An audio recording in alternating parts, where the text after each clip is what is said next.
Welcome back to Copperhead Customs and welcome to another flip car episode. This one we've got something that's pretty heavily damaged, so stick around to see what it is.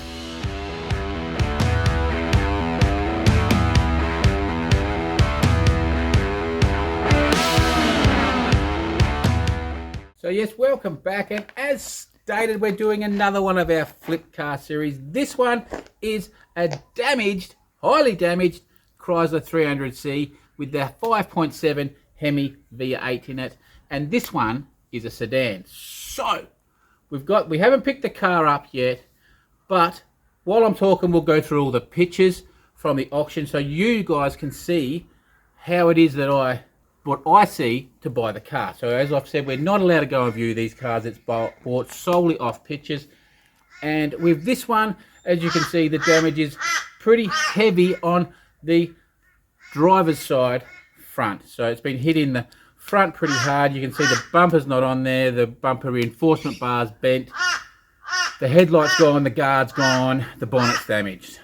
And if you look closely, the rad support is damaged, as well as probably the water washer bottle. Now if we look in the inside, both the airbags are gone. The dash airbag and the steering wheel airbag are gone. So that alludes us to both the seatbelts are more than likely locked up, and also the airbag module will need to be replaced. So what I've gone and done is, it is Saturday today. We won the car yesterday on Friday. So we can't go pick the car up until at least Monday, but these parts are quite scarce to buy here in Australia. And so I've been shopping around and found them all, and I went and ran and got them before someone else did. So today we went and got a new rad support, a new bumper reinforcing bar, a new headlight, a new bumper and grille, a washer bottle, a fender, a bonnet, both airbags, a new dash, both seat belts and an airbag module, and a few other little bits and bobs just in case they are broken. So what we'll do now is, so that took me a good 4 or 5 hours to tear all those parts off of the cars. So what we'll do is we'll go and unload all these bits, and then I'll show you around, because some of the panels we got a bit cheaper because they need a little tiny touch up, but they need to be painted. So a little touch up is not much more of an issue, and it's worth the extra savings in the money, because I think we paid more for the parts than we did for the car. And the only thing with the car is we do not know the kilometers, but there is a sticker that says it's around 220. So we don't know exactly what it is. And the other thing is we do not know if it has a key. There is a photo of the ignition barrel with no key in it, so I've got a feeling there's no key. But other than that, you've just seen the pictures to see what I see. So let's unload the parts, then Monday we'll go get the car. Fingers crossed we haven't made a mistake. So we are in the Mercedes ML350, just reversing down to the shop, and as you can see, it's got a full load on board. Now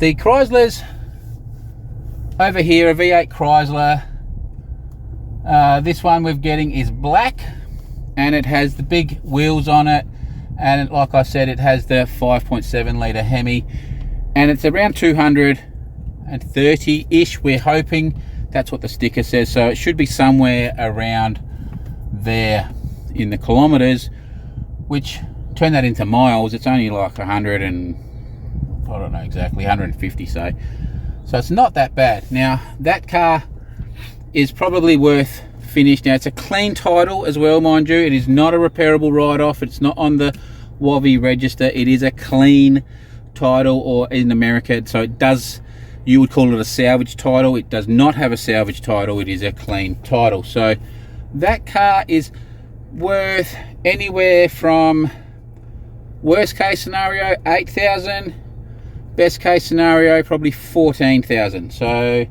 somewhere around there is what it's worth. I'd say 10 to 12. We'll pick the middle, hey. is what I think it's worth. Now, we just purchased the car for a $1,500 winning bid, which I think it was $1,500, which was $1,800 and I think $55 out the door, but I'll put that up here on the screen. And we just spent $1,600 on parts. Now, that I think, unless there's something that I've missed in the pictures, I think all we may need is a key, and we may need the paint if I can't mix it here myself, depending on the ingredients. But everything else we have, we've got enough clear coat, we've got all the primers and the body fillers and all of that other stuff. Now, we couldn't get the parts in black. Well, there was some parts in black, but they would have cost us $2,500, and that was not including a fair few of the things I got that didn't have a rad support. There was quite a lot missing, and they wanted $2,500. So we've spent $1,600, and we've got all this other stuff. Now, also what I did was I chopped all the wires, so if there's any plugs on the lights or anything damaged, we've got them all. I grabbed the headlight module. Like, there's a whole heap of little things that I grabbed in case we have more damage. Now, normally you would have your car first, tear it apart and work out exactly what you need, but I can see by looking at the car a fair bit of what is needed, and hopefully I've got it all. I'm pretty sure I have. Now, with all that said, we'll unload it. I'll show you the couple of little bits of damage that we have to do to repair on a few of these parts. Would I recommend buying the parts before you get the car? No, I wouldn't. But like I've said, we've done a fair few cars nowadays, so I can generally tell in the pictures what's going on. So we'll put the front end shot up now, and you can see that the front reinforcement bar is slightly bent. There's a little crack, so you could have probably got away with that if you wanted, pulled it straight, put a little weld, but we've just going to replace it. If you look where the water bottle is, there's nothing in front of that. Now, there should be a little piece of the rad support going across there, so the rad support on that side is definitely broken, so we got a new one of them. Seeing that it's been hit there's a fair chance that that water window washer bottle is also broken. Now, you can see the bonnet has damage. Now, that looks like a bit of a nasty dent to try to pull out, so we just got a new one, and we got new hinges on the bonnet that we purchased. The guard, as you can see, is totally destroyed, but the door itself looks pretty good. I think a little bit of the door protector strip might be peeled a little bit, but the door itself I think is fine. It may need a touch up of paint, but I think it's actually got out of it. Now, you can see the headlight is definitely smashed, and in the back of the car is the bumper, which is broken in two. Now, but I think you'll see on that picture of the bumper, it does have a really nice grille. It's hard to tell, but I think it's got the nice honeycomb Bentley style blacked out grille. So we might swap that out for the one that's on this. What else can we see? That's probably all we really need. You can see the airbags are blown. So if the airbags are blown, there is a very, very, very strong chance that those seat belts have locked up as well. So we just pick them. We just grab them because, you know, while we're there, when you're buying a lot of parts to get them thrown in for a small price. See, if you went to just buy the seatbelt, he'll charge you something big. But when you're buying a lot of stuff, you can get them cheaper. Now, because the dash airbag is blown, we realistically needed a new dash, so we got the dash, and that took me approximately at least 2 hours, I reckon, to pull that dash out, and it is a bit of a pain. And then the fact that we've lost the airbags, then the module would need to be reset, so we grabbed the new airbag module as well. So I think we've got it all, and I think you can sort of see by the pictures, I don't really see anything else in there that's damaged. Now, the one thing that some of you may have picked up on is that front right wheel is slightly kicked out. Now, I would say it's something to do with either the steering. To tell you the truth, I think it's the front Z-link bar. I don't know exactly what I'll call it a Z bar. I would say that one has had the bushing ripped out of it, is what I'm thinking has happened, because it's not far out, but it's just a little bit out. So that's what I reckon. But if you follow the channel, you would know that we did a Chrysler a few months back, and we rebuilt all the front end in it. Now, the driver's side was all good, nothing wrong with it, and I replaced it for all brand new stuff because I put brand new stuff on the passenger side. So I've got in the shed a box full of all the front right suspension components. So we've got uppers, we got both the lowers, and we got the steering arm all in there, all the new ball joints, all that. So I was hoping that we would already have the parts for that if there's any suspension damage, which like I've said, I think it's probably that Z, the diagonal lower control arm bar, is damaged. So I reckon we've got it all. See how good my powers of observation are if we have. And now I'll get all this rubbish out of here and show you what we have to fix. Okay, we have unloaded. As you can see, here is our bumper bar, and this is very, very common on these Chryslers for this damage here. So as you can see, we have a split there. We have one here. We have one here that runs this way a bit, and then we have one there. Okay, it is very, very common. Every single one I have had has had damage here. We've got our plastic staple repairs, so we staple it up, bit of fiberglass, bit of filler, all that good stuff, and it will look as good as new. Now this one does have a bit of a fancy grill. I'm leaving it on its nose because I don't want to damage the cracks anymore. So this does have this little fancy grill, stainless. I've got a feeling that, I don't know, that could be homemade. I don't know. I don't think that's a factory bought part. But like I said, I think we have a good Bentley style honeycomb black grill that we will put in there in its place. Now here's our bonnet. The bonnet was silver, so the bumper and the front guard were off one car and everything else comes from another car. Now the bonnet is good, but hopefully you can see just there, you can see that little tiny ding. So that's what we've got to fix on the bonnet. Other than that, the bonnet is good, just basically has to scuff it and shoot. But it being silver, we're going to have to paint all the underside. Now I'm probably thinking we'll see what the other car looks like, but more than likely we'll paint all this maybe in just a satin black, all the underside. We'll scuff it all and just satin black it all, and then we'll paint this because the black has a lot of pearl in it and it's quite an expensive colour, so I don't think we want to waste it on the underside of the bonnet. So we've got to do that. We'll do something similar on the insides where all the blue overspray is. Once we've repaired all this, we'll shoot a bit of satin black with a pressure pack around on that so that the overspray in here looks black, not blue. So that's just a little trick to make your parts look factory. Now, so quick little repair there. We've got the repair on that. Then on our guard, if you can see that little tiny wallop there. So these are, 15-minute bit of hammer and dolly. Probably maybe a little tiniest little. You can probably actually get that with spray putty primer. You nearly get that out of there. So same. And I think this badge, this was off a wagon. I think this is wagon only. So we'll probably have to swap badges. But yeah, it's the same one there. We'll have to trim it out, all the black, a little bit of spray on the inside with black. Then we'll paint the outside. Now, there's our bumper reinforcing bar.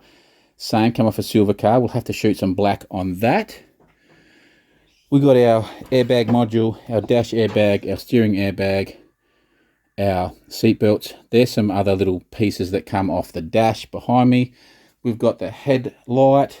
We actually have a foam reinforcer on that bumper, but we didn't realise because we got that last. So I grabbed the foam piece and I grabbed the plastic piece that all goes in there. We've got the water bottle, like I said. So there's all that. And here's our rad support.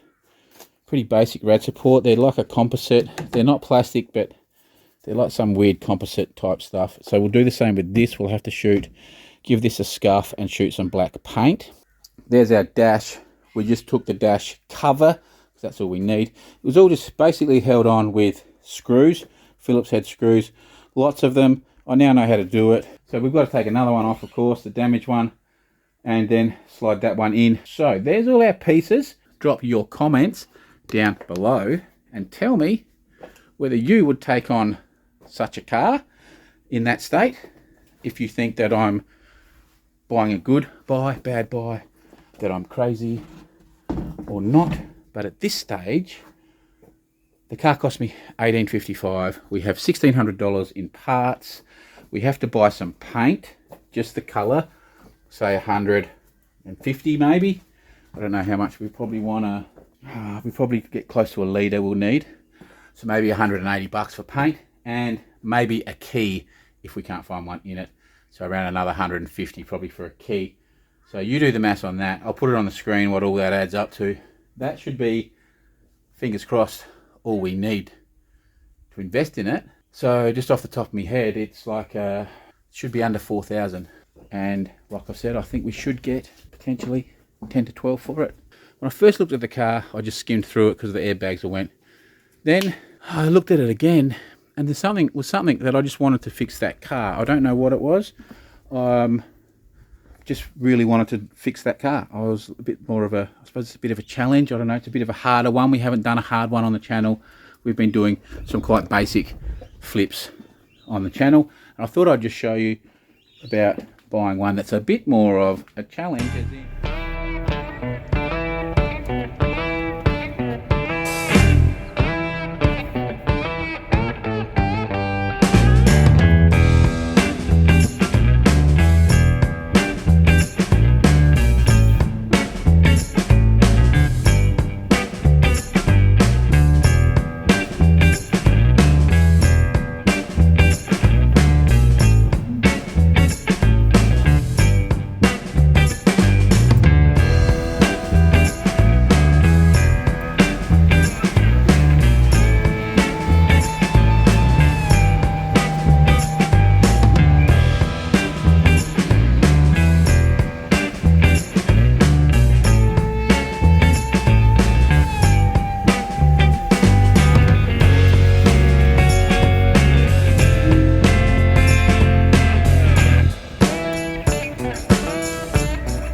Okay, so we are back. We have the car loaded. It's on the trailer. We got told off for filming there. We weren't allowed to film. It's one of their policies. So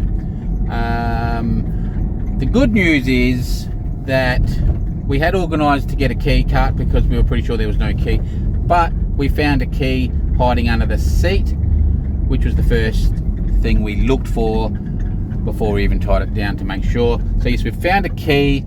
The damages are looking pretty much exactly as I expected, fingers crossed.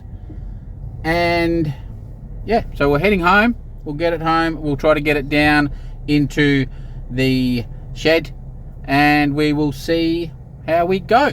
Okay, we are now home and we've got the car in the driveway. So let's have a quick walk around of it. We'll start it here. Headlights fine on the bonnet. Well, we're replacing the bonnet, so we're not too concerned about that. This guard just needs a polish, I think. There's a little, yeah, that will just all polish out. So this guard is all good. There's something going there, a bit of tape or something that will come off. So the guard we're happy with. Can't really see any damage. The rims, now we found receipts. These are 22-inch rims, 265/35 tyres, and the tyres are basically brand new. They're about 3 months old. Not sure about the rims. I don't think the rims are brand new. I'm not 100%, but the tyres are definitely brand new. Coming over here, windscreen is not broken, which is good, seeing the airbag did deploy. We've got the little wind deflectors on there, whatever. Renowned Chrysler door handles are breaking. This one's good. The door overall very good condition. Now we've got some absolute boganistic stickers we've got to get off. So along here we're all good. This door's good. This handle, as you can see, this handle's broken, so we'll try to get a couple of them either from the wreckers or just off of the eBay from China.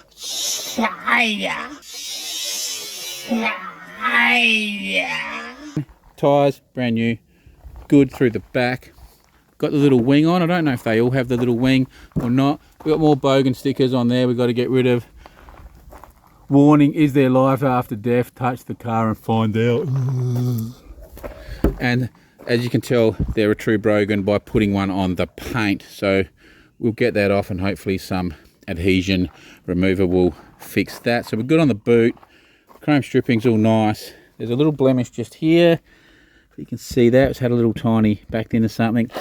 Well, I doubt we'll even fix that. And there's a little one there. We'll have a look. We may give this. There's a bit more here. Coming around here. Good, good. The handle's good. More Bogan stickers. Looks like we need to push that in a bit. This handle's good. We have a little scratch there. And that's all just buff off. A little scratch there. Some of them will nearly cut and polish out. On this, we do have our little stripping here. It's going to have to be double-sided taped and fixed. And if we look up onto the top, we have quite a bit of fade on the roof. We do have a sunroof, however. It's not actually down very well. We'll have to look at that. And we hum and ha whether we respray the roof or not. I think it's too far for a polish. We're probably going to have to give that a touch up. And all the clear's flaking off of our little stripe there. Nothing big though. With the roof, we'll have to just shoot a little bit of colour, one coat of base probably, and a couple coats of clear on that if we do that. Again, no damage to the windscreen or anything. As you can see, the guard is destroyed, and it had quite a bit of filler put in it. So I don't know if this is factory, they would come with that sort of filler, but it's pretty thick. This may have had a little tickle up before, and as you can see, our bonnet is no good. Could you repair this?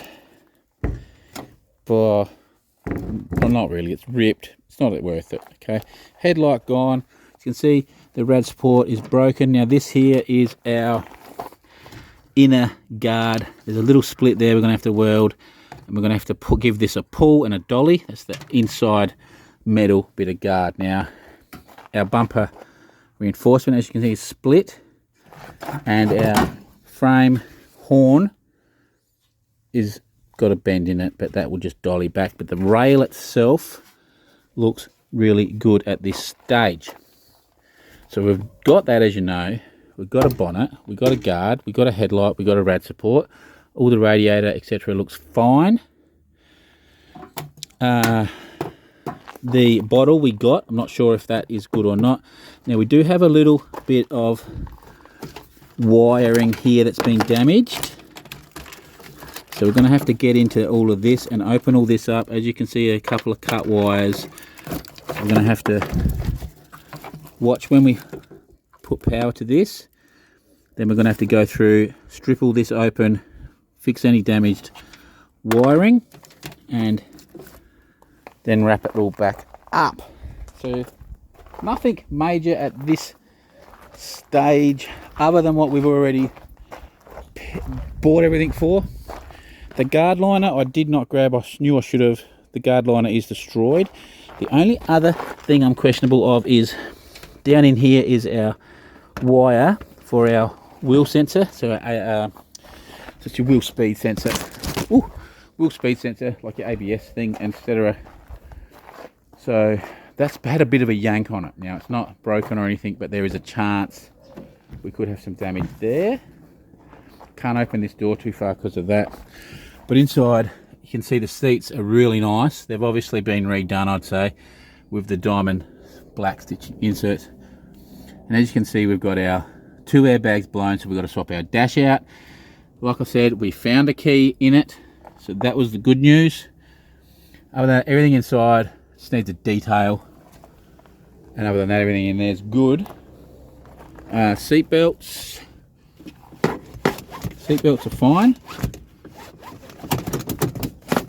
So we don't have to buy the seatbelts after all, but we got them just in case. We'll go check the other side. Looks like our seatbelts are fine. Now it has a tow bar. It's pretty rare. I have to check the tow capacity on these. I don't know if you'd really want to be towing. This seatbelt is fine as well. So the seatbelts did not deploy. So yeah, we didn't actually need the seatbelts. Other than that, everything in here looks good. Don't think that's off this. And as you can see, it's got the, I don't know what stereo that is, if that's factory. I think it's a factory one, but it's got the touchscreen one, which our other one does not have, and it has the Boston Premium Auto package, so they are very good speakers in them. So, and it is listed as a 08 is here. It's an 0708, so I think the build is 07, but the compliance plate is 08. So yeah, the tow bar, wonder what it gives us a reading. 2.5 kilos it looks like, or 227 kilos. So it's not bad really. Should we turn it into a tow vehicle? As you can see, it looks like it's slightly lowered in the front, a little bit high in the back. But so next step is we will get in. We've now, this inner guard was actually touching the tyre, but I've just levered it off. Good news is we don't really have any damage to the rims from what I can see. There's a bit of stuff melted on the tyre up there, but there's no signs of fire. So next step is we will unstrap. I actually strapped the bonnet. We'll unstrap the bonnet. We'll climb through, see if we can open the boot to get to the battery, but we can put a jump pack on the front. We'll put a jump pack on and see what powers up. We've got the smashed bumper in here. It's pretty far gone to repair, I think, but it does have a nice grille. But the good thing about this, now some people complain and stuff about them doing this, and there was a couple of little marks on here that they should clean up from it. You can see a little bit of damage to the door card there from them putting the bumper in, but that's why we've put the blanket on. But when you get this, you now get all the sensors, the relays, the fog lights, all this other, all the brackets, the clips, all that extra stuff. So that's why it's good, you know, that you get that, you know, to me, I think. So anyway, like I said, let's hook some power up, make sure it doesn't catch fire, and then we'll see if it starts. Oakley dokley. So we just connected the jumper pack up the front here, and one thing I did notice is the little top of that, of the jumper, got broken, obviously in the impact, but it's still got a jump post there. So we've come around, and inside the dash there is a button. Now my jump pack's a bit flat, so I obviously didn't have enough power to try to start it or anything, but it was enough, which I knew because it's flat, but it was enough to power the car up. So we came into the back here for the battery, and the battery looks very new. Yes, well, it wasn't connected, so obviously the tow driver disconnected it, either because one, they didn't know the key was in there, maybe the alarm was going, or two, because of those cut wires. Now we've checked the wires, nothing smoking or feeling burning or anything at this stage. We'll disconnect it once we get it down to the shop so we don't blow it up. But as you definitely can see, there's a couple of cut wires we're going to have to address. So we have power hooked up, and let's see what happens. So this is, I haven't tried to start this. This is first go. So let's see what it does.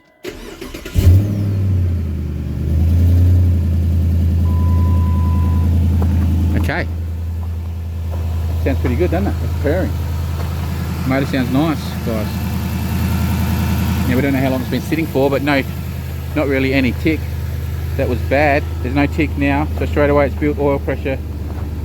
And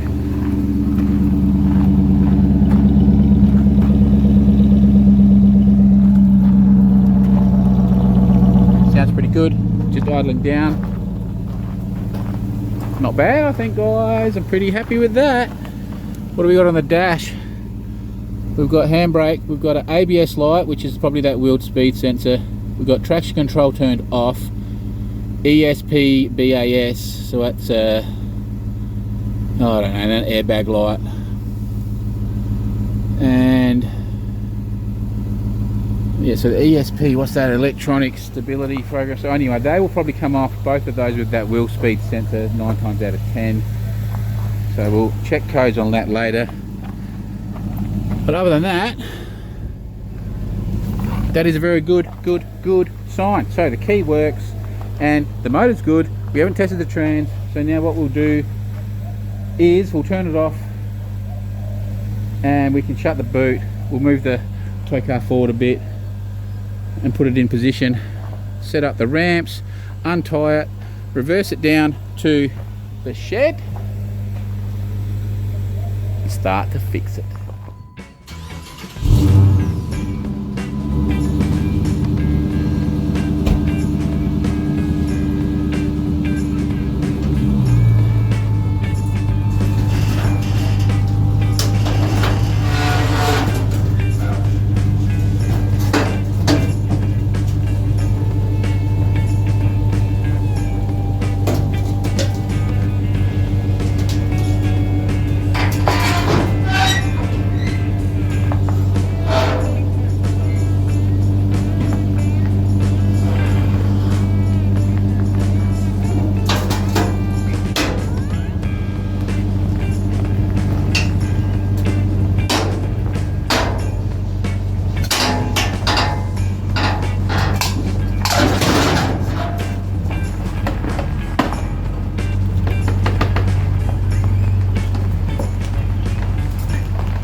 Okay, so we've got it down the shed, drove fine, no issues, and I had a little play with that sunroof and it was just off its track a bit, so we got that to pop down nice and flush.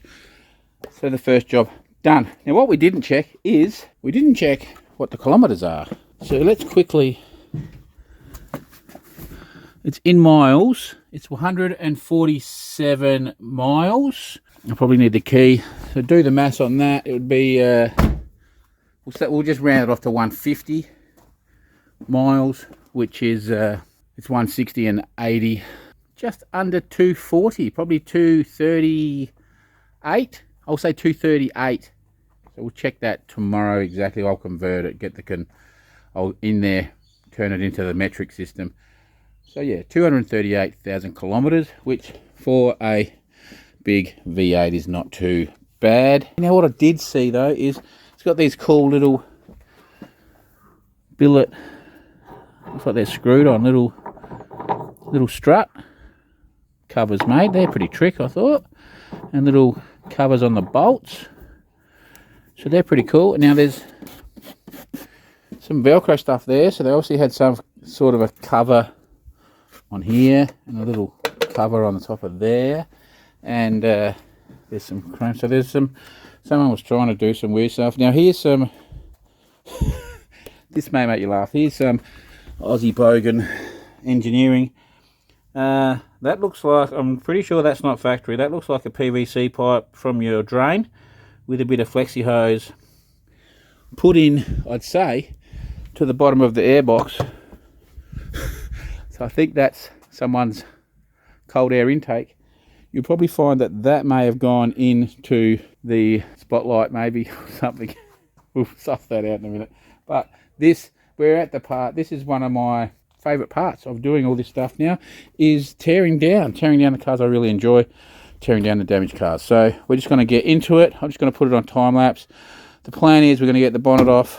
I don't know in what order, but the bonnet's going to come off. The guard's going to come off. The rad support's got to come out. The broken headlight's got to come out. So we've got to get rid of all of that, and the Rio bar has to come off. To do that, we're going to have to take off this headlight. We're probably going to have to at least undo a couple of bolts at the corner of this guard. We have to undo the top radiator mounts, but not the radiator. These plastics have to come off. This Rio bar, it's not just 4 bolts in it. It also has a spot weld top and bottom. So we don't need this, so we could potentially just grind that off. The guard has a couple of bolts in there, a couple along the top, and then a couple in the back. We've got to get that off. Rad support, the headlight will come out. We'll probably, I think we'll replace this. There's a good chance that could be fractured, so we'll replace the water bottle. I actually grabbed a new one of these. Not sure if it's needed or not.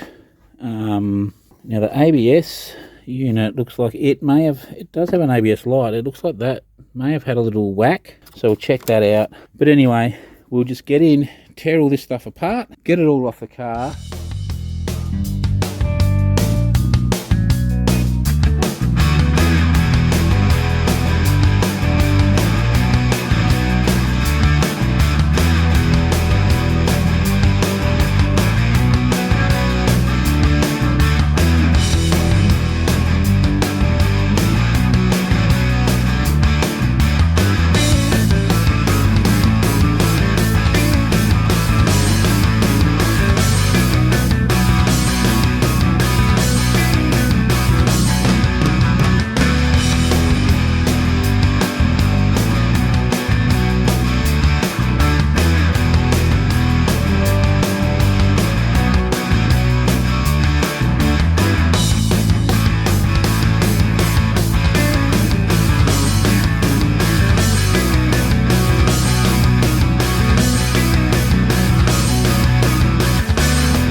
Okay, we're back. We're making pretty good progress. We've only been at it for 45 minutes to an hour at the most, just plodding along. We've got the bonnet off, we've got all the rad support off, all the broken stuff off. I have noticed that the little bracket holding the ABS unit, one of the mounts is broken, so we might go get one of them. Now here's the wheel. We've got it jacked up at the moment, taken the wheel off, and I must say they're pretty silly center caps, but that's beside the point. But this here, this is melted plastic that is burnt in onto the wheel here. Now I'm 100% this is melted, and it looks like to me that it's dripped onto that. So we did have, I don't understand, there was some sort of a little fiery thing or something. Now obviously this is probably part of the guard liner that's all ripped and destroyed. So I don't know, I don't quite understand. I'm not quite understanding what's going on there, how this has happened, because as you know, we have the battery connected and there's nothing catching fire, and we've had it running, so not quite sure how this has happened, but this is definitely some melted plastic on this tyre. So we've got rid of it. You can just see that little area where it was. So something definitely, I think, was on fire. Whether it was this car or whether it was caused from the other car, but that's very interesting, I think. The only other thing I could think of is that this part of the wheel was on the bottom and the guard liner was trapped underneath it. That's the only other thing it could have been. And as it was sliding up and down on the tow truck, maybe getting put on the tow truck or something. I don't know. But anyway, our rim looks all good, as in no damage to the tyre, no cracks or chips on the rim. So we're pretty good by there. Pretty silly idea, the valve is on the inside, but whatever. So we'll just stick that over here that way. And if we come over to the car, as you can see, we've got a lot of it pulled apart now. This is our ABS unit, and it has these three cast little legs that just pop into these little rubber bushes. Now this one here is missing. They look like they just bolt in from underneath, so we'll go to the wrecking yard probably tomorrow and we'll grab that little bracket. We'll do it all properly. We need to fix our bit of wiring here, but we also need to give this a little pull this way and this way, because a little bit of this on the inside is a little bit waft. The chassis rail is perfect, but this inner guard, there's a little tiny woof in there. One little pull on this angle should pull that nice. By the time we pull it this way and pull it this way and straighten this edge out, that should go back pretty much where it's meant to be. And we've got a little tiny weld to do just there. but that is absolutely nothing. So down on our suspension, the front bushing of this lower control arm is quite damaged, so we will replace that. The rubber bushing of this ball joint on our steering rod is damaged, so we will replace that. And if we look in on this control arm, the inner bushing there has been damaged, so we will replace that. We're at the point now, I've just got into here, so I'm looking at this for the first time, but we'll get this broken guard liner out, and basically everything else probably looks pretty good from what I can see. Our strut looks straight, doesn't look bent. Spindle, whatever you want to call it, looks good. So yeah, I just think we'll change the two bottom arms and the steering arm. And other than that, I think in here it looks pretty good. Now, here we go. We've got something here. Where does this one go to? We're going to have to grab this from the wreckers, this wire here. I think this is through with our suspension, but a little bit of that looks like it could have got a bit damaged, like a tire's been rubbing on it, so it might pay for us to just grab that at the wreckers, snip that off. We want to grab this is our wheel speed sensor, and like just there it feels a bit lumpy and stuff, so I think this could be why our ABS light's on, and as you can see it's been pulled off. So I think we'll grab a new one of these are very fragile. That should be sitting in there like that, and the bottom in there like that. So we'll get one of them while we're in there, because we've got to get this guard liner. We'll get one of these, snip that wire off, and we'll get that little bracket. And other than that, I'm not sure if you can see the rail where you are. You kind of can. So our rail along here is all looking very, very good. No issues there, no kinks, no bends, nothing at all wrong in there. And you can sort of tell that by just looking at the material, as well as I've already had a real good look at this, but there's no bellows, no buckles, no nothing on any edges, there's no divots or dents anywhere, and that's how you will tell if there is a little issue in it. It could have a slight bend that you wouldn't pick up that way, but I've already eyeballed this with a straight edge and stuff, and it is fine. So doesn't look like we've really got much damage in here to anything structural. See just there's a bit of paint missing, so that's because that there has pushed back this way and in that way a little bit when it's hit here. So that's what I was saying, we need to pull it diagonally and that way, and we'll get rid of that little pucker, and that's just on the inner structure of the wheel arch. So overall we're looking good. Okay, so now that we've got all that inner guard and the wheel off, we can get to the final few bolts of this guard on the inside down in here. There's two bolts in there. We can take them off. We've got to just pop the little rocker cover off on the bottom of the seal. There's one bolt there, and then we get our guard off, and then other than our support at the front, we are torn down in the front end. Okay, so we remove that guard. Very simple stuffs. There's a bolt here. Well, on this one had one, but there was two or three under here up guard rad support sort of area. So yeah, one here, one approximately here. There's two in here, and then two on the bottom. This here just pops off with a clip, a couple of clips there. Pretty simple stuff. It's actually a very simple car to work on actually at this point. What we have done is I forgot to do this, but we've got all the windows to quickly. So I just use a razor blade, pretty simple guys.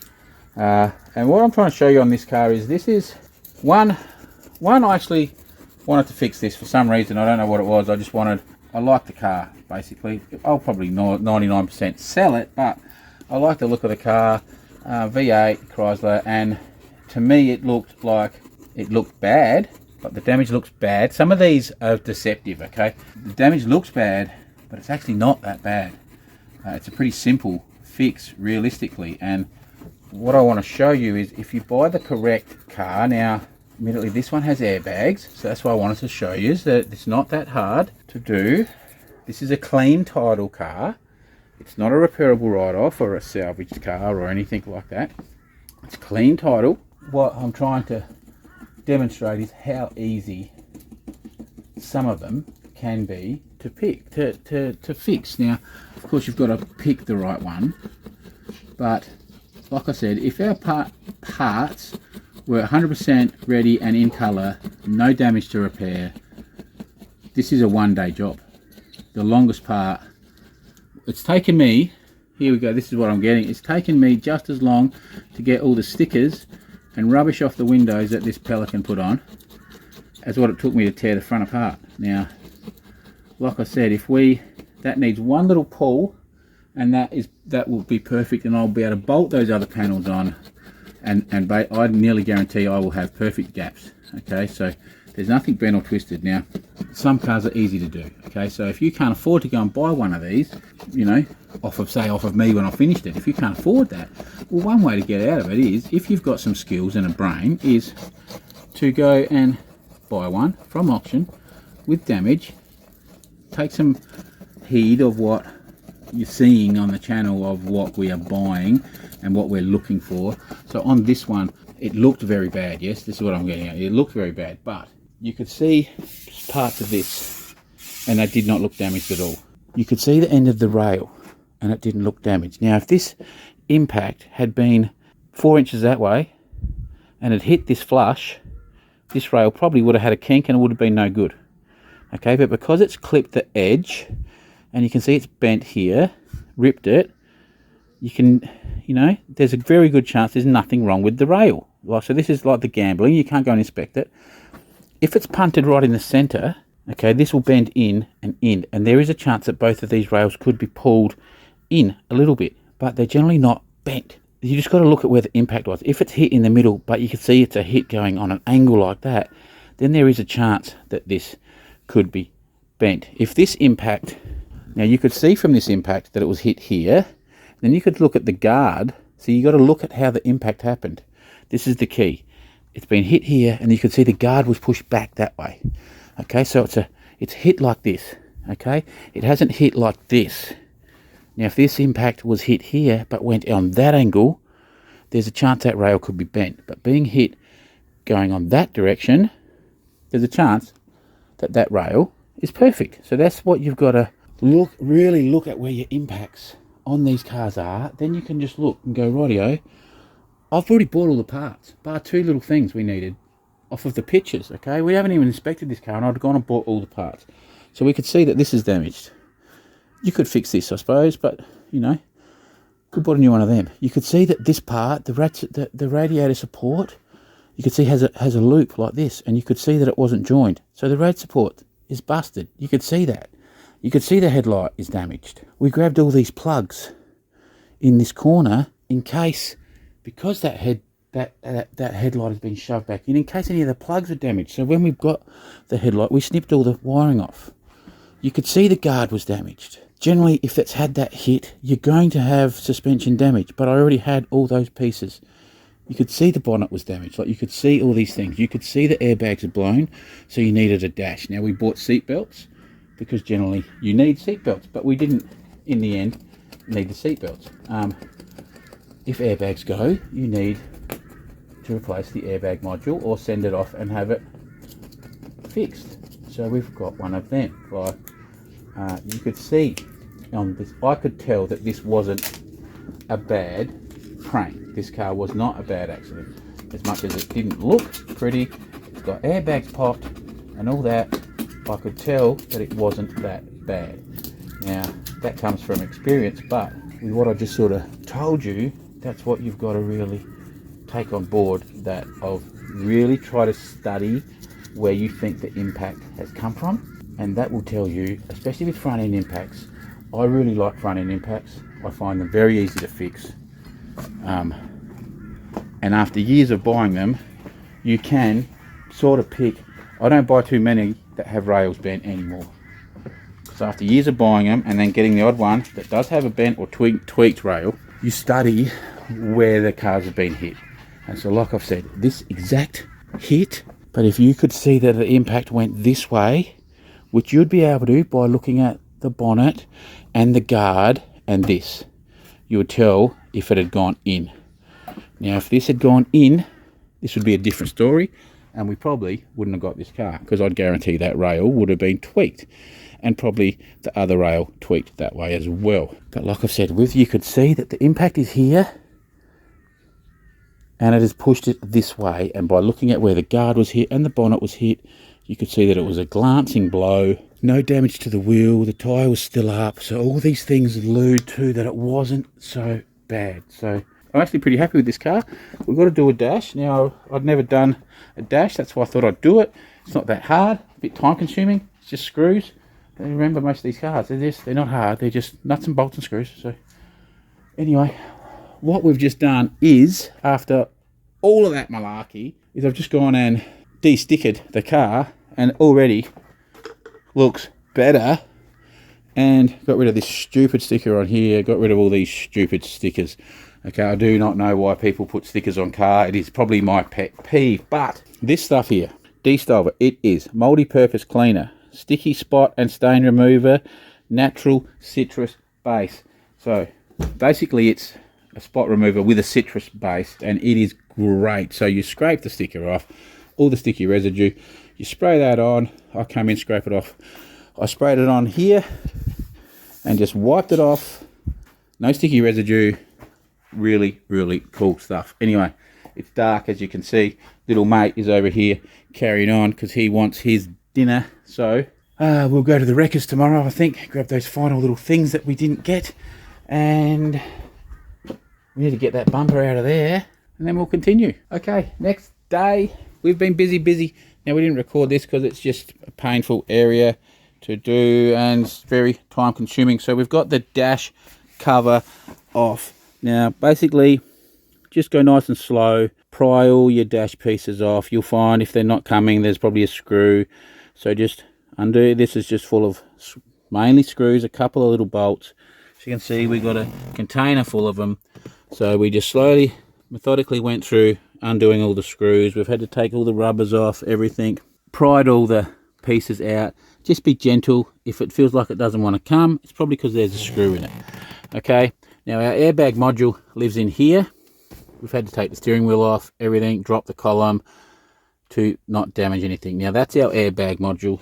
Now when we come out here and have a look, this is the one we pulled out, so I put a B on for bad.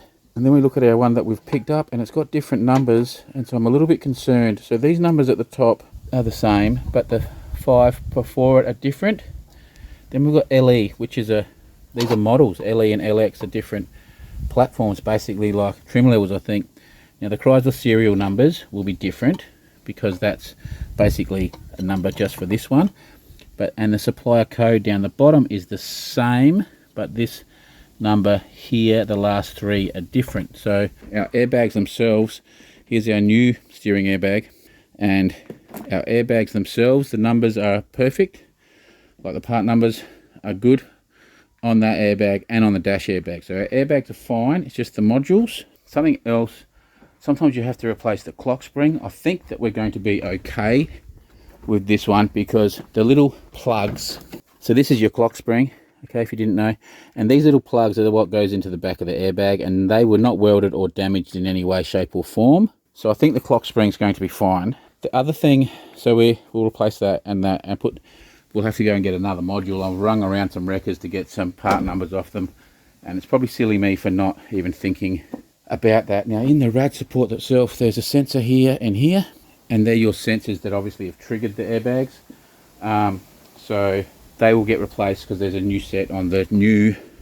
Now whether we needed to or not, that's questionable. Generally, only if they're damaged. Same with the clock spring, it's generally only if it's damaged. And as we've seen, our seat belts are fine, have not set the pretensioners off, so we don't really need to do them. I don't know why they haven't triggered.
we are back. So we put the dash in, but just sat it in there, and then I realized it will be too hard for the airbag module when it's all put in position, so we will hold off until we get that. We're going to go tomorrow, see if we can hunt one. Once the airbag module goes in, we can then bolt all the dash back together. So we jumped up to the front end quickly and we removed our broken, damaged bumper reinforcer, and we got our other one, painted that up and installed that. And if you've seen how that went on, it just fell on, no issues. All the bolts were centered in it, so they're not off to one side or anything, which tells me again that there's nothing wrong at all in the rails, because if they were, we'd either have to do some issues with that, you know, pull it in, push it out, or the bolts wouldn't have been centered in the holes, where the bolts are all centered in the holes. So that there is perfect,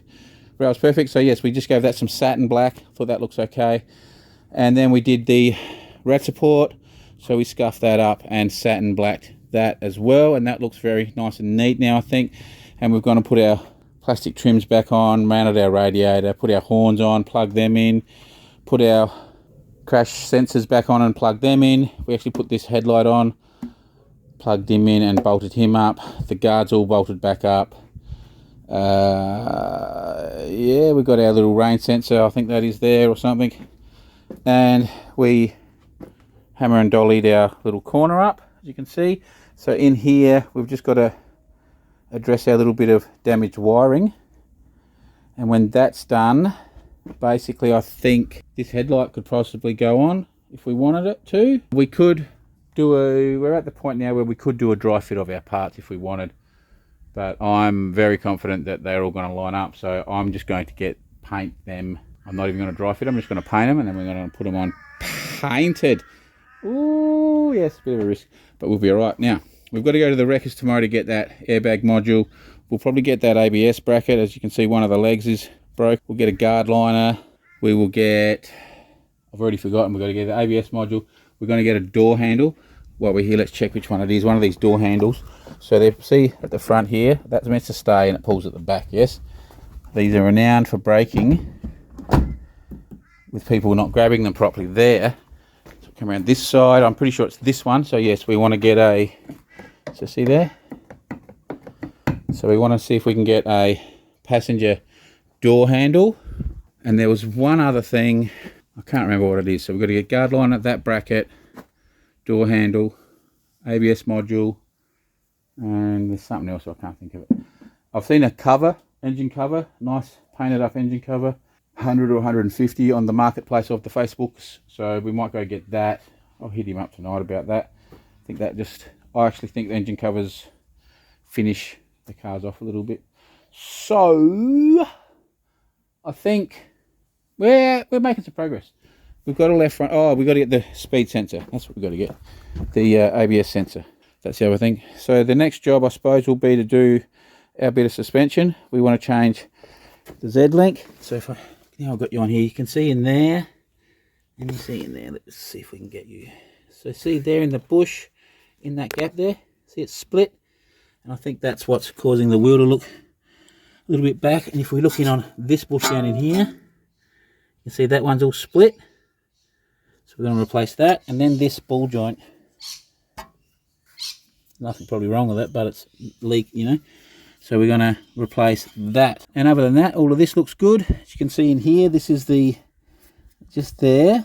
That's not a kink, that's the little giveaway point. So when it cops a big enough nick, that there is where it will bend. And you'll be able to tell it's bent by feeling the top and the bottom. If it's puckered at all, it's definitely bent. Now these front ends, this K-frame, as you can see, this one's a little bit banged up. They're renowned, because these cars are so low and big, and that thing sits so low, they're renowned for being damaged in there. Anyway, we're making good progress. It's all going on really easy. It's all just bolting up as it should, which, like I've said, tells us there is nothing out of kilter in there. Happy days, my friend. Anyway, see you in the morning. Okay, so we went to the wrecking yard yesterday. We didn't do anything on the car yesterday. We went to the wrecking yard And we've got that is our old airbag module. We went and got a new one from the wreckers, and all of the numbers are identical. The serial number is different because they're part Pacific, but our part number at the top is all the same. Our code here is the same, supplier code, and this number here, everything else is the same. So that's our good module. I pulled that out of a car that had no blown airbags. I also got the bracket for our ABS unit, which one of these legs was broken on, and I got a wheel speed sensor that I think may have an issue. Now, the only thing I am a touch concerned about is this unit itself. Obviously the rad support probably hit it, so hopefully it's okay. Worst case, we may have to go and get one of these. Quite often they will have to, you'll have to use your scan tool to do them, like bleed the brakes, to bleed that unit. There'll probably be a procedure if we have to do that. Won't be the end of the world, but hopefully it will be okay. Maybe it just needs the codes cleared or something. It may be that wheel speed sensor. And we've got a new guard liner. So we've ordered the paint, but I want to take the fuel flap off and take that in so that it can be tweaked if it needs to be. So we'll get that off, just 2 screws. So we'll take that in when we go get the paint later today. Oakley dokley. So it's early evening now. We actually went out today and got the stuff. I wasn't really in the mood to do much today, so we took the fuel door off. I actually had to ring Chrysler to get the paint code because they don't actually have them on the cars, these Chryslers, for some reason. So you have to ring the dealership and give them your VIN or reg number and get the paint code. Now, we've spoken to the paint shop. I didn't even look to see if I had the gear to mix it because it's not, I don't think I got a lot of the black in my system. So I probably had the pearl and everything, but it's not a real deer color. It does have pearl in it, but it's not, it doesn't have a lot. So it's got a very expensive pearl, but not a lot of it. So it's actually got a real lot of colors in this, but just little tiny snippets of lots of different things. So, but there was 3 variants of the paint code, the standard and a couple of others. So we actually, he had a swash card of the standard paint code. So we took the fuel door in to compare it, and the pearls were a bit more green in the standard. So he actually mixed one of the other variants up of the 2. One had a bit more of a blue, it wasn't really a blue pearl, but it looks blue because it's a green pearl with a magenta in it, which actually makes it look a bit greenier, but not green, a bit like an aquary pearl. So in the end, he did that, mixed a little batch of that up, and we tested it on the fuel door, and we think we think that's the one. So we've done a litre. That should be sufficient to do the bonnet, the guard and the bumper, and we should theoretically have enough to give the roof one light coat as well at the very end. So we've got our paint. I actually bought a new gun because my gun was playing up. So the paint was $110. And then we've gone and got this. So this is our engine cover that I picked up. Picked this up for $100. It's been painted, had a nice badge put on it, and it's all painted up. I just think that that's worth the $100 for that. I honestly do. I think it will just whether it will stand it or not. That, you know, it wasn't that. It's just, I think that will really cleans up the engine bays with the covers on. I know a lot of people like seeing the motor, but with these newer motors, I don't know. When you're selling a car, sometimes I just think it looks nice and cleaner and more non-mess with the engine cover on. So for $100, I think that's very good. And then on the interior, if we come and have a look, we've done a bit of the dash. So the dash is actually mounted in now. It's all screwed in pretty much. There's a couple more screws. There's a couple little bits we might actually put a little bit of glue on, like a couple of these, just sort of flaring out a bit. The trims hold them in, but I think we may just drop a couple of bits of glue in on a couple of spots. We're ready basically to put the top plastic piece in there. We've got all the airbag in. We've got the glove boxes all done. The center console is in and mounted now. It's like the dash is in all solid now. The steering column is back in position but not done up tight, and we're basically ready now to put all the switches in, all of that back in ignition, all back in and then come into the center section. So, you know, we're getting closer, and we've got to do our trims and stuff over there on the roof pillars, but most of the hard parts done on that now. We're getting quite a little collection of smashed parts over there to go into the trailer now. Inside, we are 99.9% done in here. There's just a couple of a little edge I want to stick a little bit of glue on each side to get it down a bit better, and the same on the other side of the dash. Other than that, we're all good. It's about to get detailed, so very happy. In here, we haven't fired anything up as yet, but everything is in. As you can see on this one here, that was just sticking out a bit, and I just stuck a little bit of glue on the edge there. So that's what we'll do on those other little pieces. So all the airbags done, new dash, and everything back together. Well, what we're doing now is we're going to do the suspension. So we've got our two lowers and one of them. We're not sure which one it was. So we've got to undo this. Let's take that off and undo that nut, then wheel that off, put the new one on. We've got to undo that bolt there. We've got to undo our strut bolt, and then our ball joint there. Now they may need to be pressed out, and the same with this arm here. And then we have to undo that bolt at the back, but to undo that one, we've got to take that little cover off with the 8mm and move the sway bar, because the bolt comes in from the back there. So it's not very hard. And then I think we will change this while we're in here. So it's just a little clip here you pull out, and then that will pull off, and there's a bolt down in there. That's our wheel speed sensor. So we'll change that out. I'm not sure if there's an issue with that or not. And we've got a top arm, but the top arm looks pretty good, so I don't think we're going to worry about that. Our strut's good. So let's quickly get in to doing this. We have rebuilt all this. So we've replaced the front, I don't know, Z arm, the lower control arm. Boom, boom. We've taken the tie rod end. I've done an eyeball wheel alignment. As in, I've just looked at it and it's roughly straight. We're going to have to put in for a wheel alignment, but this is roughly straight. I've probably got a bit too much toe. We've replaced the sensor wire. So that's all done. Everything's done up, and you should all know this, but before you do any of these suspension components up, you need to jack the wheel up, i.e. so the wheel is in right height before you do anything up. So there's our damaged bits. Simple simples.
Okay, so as you can hopefully see in this terrible lighting, but we've got the water bottle window washer reservoir in, all plugged in, the hose all plugged in. We've got our front wiring loom all plugged in, our headlight in, our repair of our wiring all done, and all the loom retaped up. So we're all sort of done in there, I'm pretty sure. I think we're pretty happy with all of that. We haven't tested none of it, of course. We've got our headlight in. We've got the crash bar on now. So we've got the plumbing going across for the little headlight washers. Now I think we want to give this headlight a polish up. As you can see the difference, so we have to give that a polish before we put the bar on. We'll do that. And I think we're all everything's wired. I think we're all good up here, honestly guys. I think everything's sort of done now. Got our ABS unit in, got our window thing in, like I said. Yep, we're all good. So these things here get mounted on the side of the bumper, and these are our front bumper indicators. These are for our fog lights, and then on the other side we've got the same. We've got a fog light indicator and our little thing on the side of the bumper, so we just hang them there. And then we've got these little things that get plugged onto our little washers, and there's one here. And other than that, I think that's all the repairing of the car done now. So everything's fixed. We actually did turn the battery on, but we didn't leave it on. But the battery's been connected and no airbags blew. So with all of that, I will see you, because it's dark, I'll see you tomorrow. Okay, next day, we've just tidied up all our rubbish over there. We've still got a monster mess on the bench to sort, but we've just connected the battery and we are about to turn it on, sorry, and see.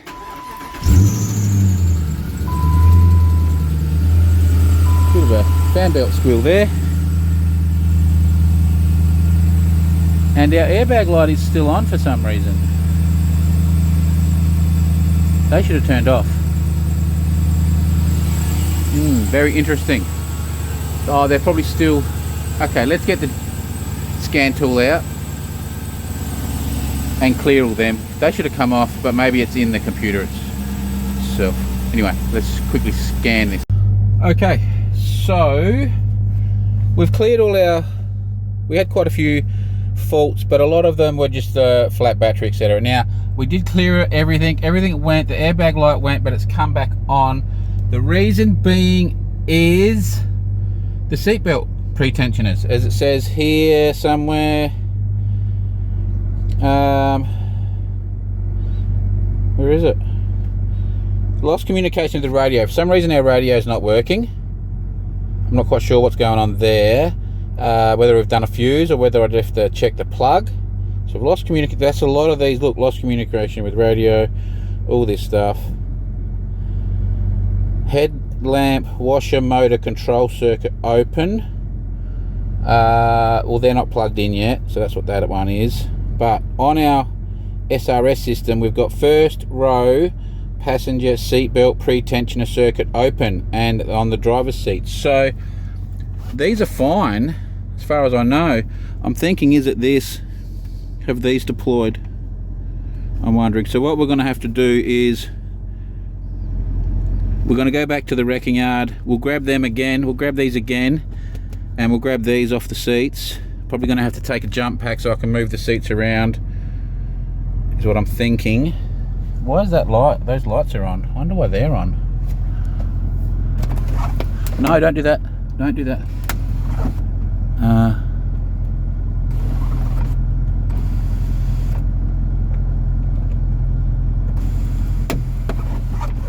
Alright, where do you turn this light on from? It's like we've got a door open. Or maybe we have. Maybe we have got a door open. Something going on here. Why we got these lights on? Are they on the switch?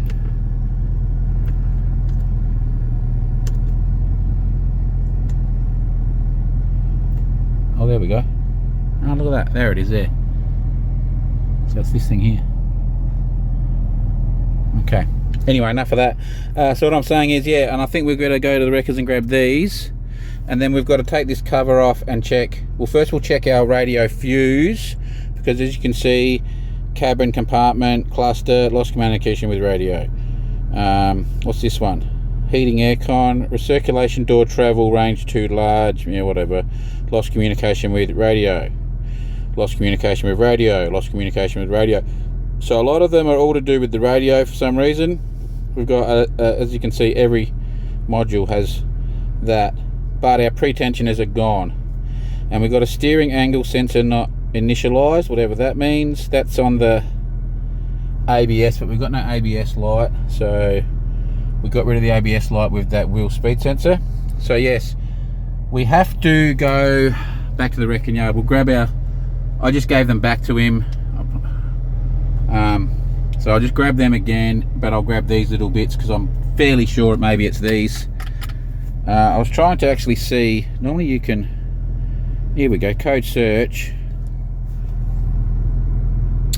and this is what it does, is it tells you what they are. So anyway, I'll have a quick look and see if it tells me what it is. Other than that, that's only a 10-minute job. We'll probably have to drop the seats out to get to them, and the radio. So yeah, all the inside's good is what that's told us. We've done good there. One little hiccup, we've still got a vacuum in here, but now let's get on to the panel work.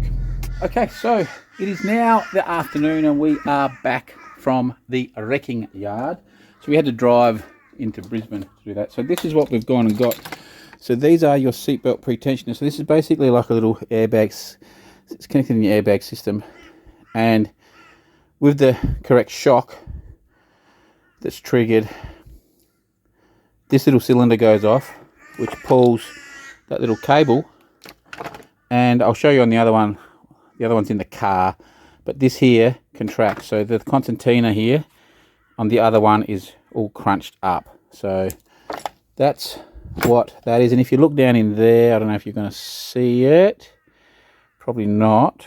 See if we can get a torch so you can see this, because this might be semi-interesting. Oh, can you see that little screw down in there? See how deep that is? So take note of that. On the other one, when I show you that a bit later, so that there is about down here, yeah? And on the other one, it's right up here. So this gets triggered, a little gas charge, and it sends that flying that way, which pulls the cable, compresses that, and what that does is it tightens your seatbelt. So we've gone and got two of them now. They're quite painful to take off in the wrecking yard because there's no power to the seats or anything, and the car was on top of two vans, so the car was up here, so that was actually quite a pain to get, and they were $70 each. And then I also grabbed, while I was there, I grabbed that plastic, because when I pulled it off wrong and broke it. And I grabbed our left rear, so passenger rear door handle. Okay, and what happens is they break on there, so we've got one of them. So that's now everything from the wreckage, so I think. So that should get rid of our airbag light. There's no other lights on the dash. The TPMS light was on. I don't know if that's still on, or if that may just need to be taken for a drive to rectify that. We'll have to suss that one out. So now we're back, and the plan is, as you can see, this is a bit ratty, so we're going to pull this one off, throw this one in the bin. And how is this held on with little clips? We might carefully try to take that off, and this can be, I think we can get rid of that sticker. Then we'll scuffle this, we'll take the hinges off because we're not using these hinges at this stage, and we'll scuffle the underside, and we just got to make the decision whether we just pressure pack this or whether we do shoot some real paint. I think we'll just pressure pack it, yeah. And then we'll flip it. We can stick the stands on the nice piece here, and we've got that little tiny ding to repair. Guard, we've got the ding, and we've got to debadge it, take that out, fix that little ding, and then scuff the whole guard ready for paint. And then on the bumper, we've got to get rid of this, get rid of all this wiring loom and hose loom. As you've seen, we've already got that installed. We need to take the fog lights out for paint, take the blinkers out, take these off, take the plastic grill here off, take that proper grill off, and take these chrome strips off. So we're going to completely strip the bumper. Then we will do the repairs on here. So I'll show you with some little metal staples we'll burn in, plastic weld and everything. And then we will throw some filler on the underside here, scuffle this ready for paint. So So that's the plan, to try to get all of that done. There's no way we're getting that done at Savo. It's already 3:30. So we'll just get as much as we can done. Finish them in the morning. Hopefully tomorrow it's not. As you can see, it's overcast and rainy and very humid today. So hopefully it's not tomorrow, and it'll be a good day to paint. And we'll paint tomorrow and car be done. So let's talk more action.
Oakley dokley, there is our underside of our bonnet all torn down and painted in the flat black, and I think that will be good enough.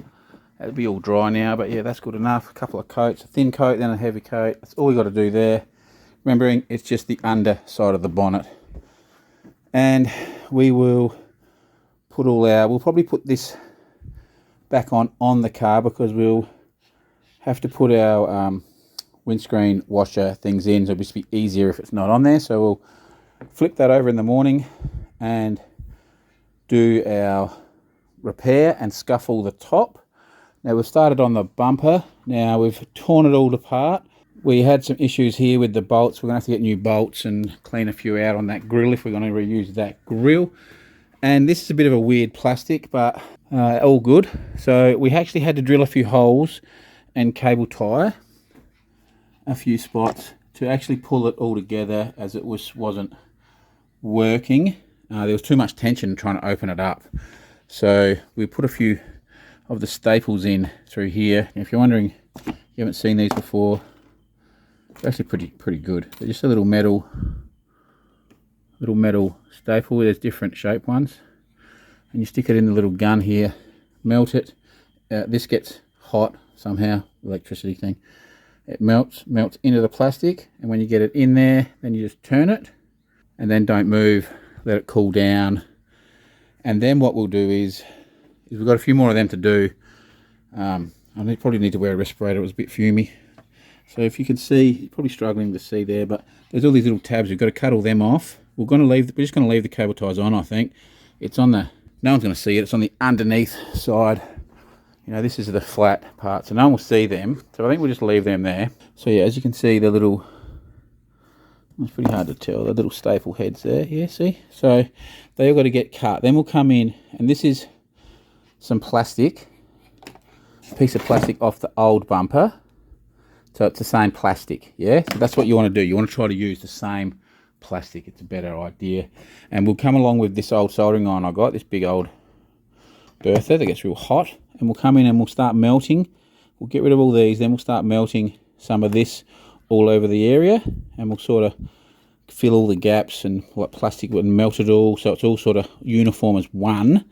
Then we'll probably do the same on the outside. We'll come in and get a bit of like plastic, the gaps. Now then we'll have a feel of it, but we may actually throw a little bit of fiberglass patches on the inside as well on this to reinforce it. So we'll have to like scuff this plastic here a bit, and then we might throw some fibre. We'll see how we go tomorrow, but we might throw a bit of fiberglass on the inside to really get it to hold well. Then on the outside, once it's all set, we'll come through and grind the plastic welding down and scuffle this and then we'll slap a bit of bog on there, a bit of filler on that, sand it all down, and it will be all beautiful. So then we'll just scuff the whole bumper, shoot some paint. So we're getting there. It's going to be quite time consuming, this is, to do these repairs on these. So yeah, we'll see how we go. Hopefully we can get it all done in time. We should be all right. See how we go. We should be able to paint tomorrow, depending on the weather, because we wouldn't want to have painted today, but we'll at least get all of this done, repaired, all looking beautiful. Okay, next day. Got a little bit done so far this morning. So the bumper is all scuffed up, and as you can see, our patches here are actually quite strong now. We've still kept these couple of cable ties in on this vertical. We got rid of the others, but on the horizontal they'll be, yeah. And we'll just actually put filler over the top. We'll just put a bit of a layer on there. You can still see our little splits, yes.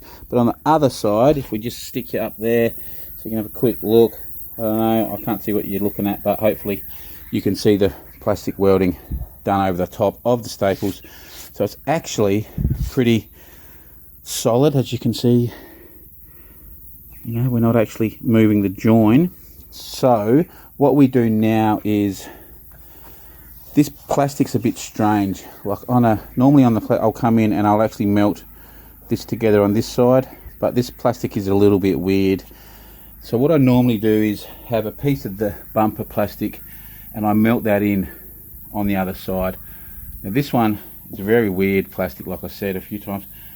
So what I did with this one is I actually used a plastic, like welding hot glue type stuff it is, but it's the actual proper plastic welding tube type thing, and just melted that over the top of the crack, bit like an epoxy, I suppose, over the top. And we've still got our staples in and everything, and like this one here, we've cut the cable ties off and it's holding nice and strong. So we've gouged this back with the air grinder and with some 80 grit. So you can see from basically here to here, it's been 80 gritted. This is all just been done with 360, 400 grit and the Scotch Brite. We'll now throw some filler over the top of all of these, 4, and then we'll come in and sand that up. Now we will not going to get underneath, we're not going to get overly fussy. We'll do like a nice edge there. We'll do this little face pretty nice. Okay, but we're not getting overly concerned on the underneath, as you'll never see it. And I'll guarantee you the new owner will drive into a car park, hit the little concrete bollard at the bottom, hook this up and rip it open straight away. That's why they're all ripped, because the fronts are so low, this catches on the little concrete plimps. So that's where we're at with our bumper. So now that's ready for filler. Once the filler is all sanded and everything, then we're ready for paint, a bit of primer, paint. We're onto the guard now. So we've got this little tiny ding just here.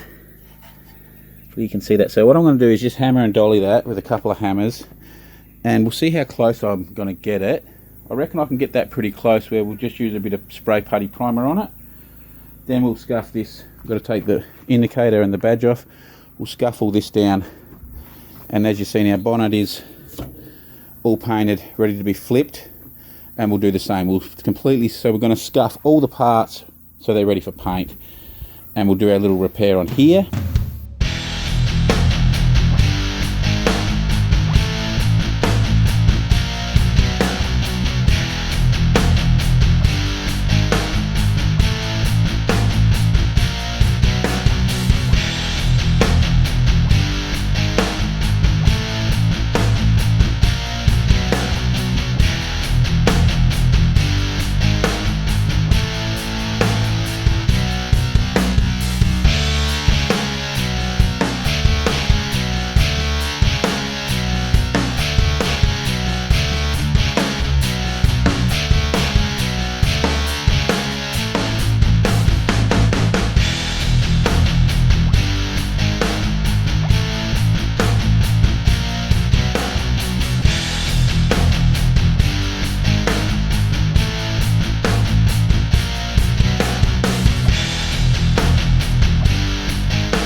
Okay, so we are back.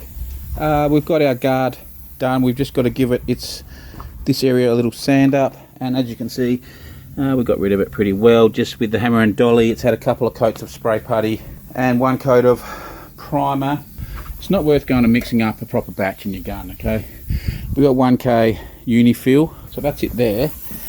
And this had a little crease in it, and I basically just sanded it out and then put some primer on it.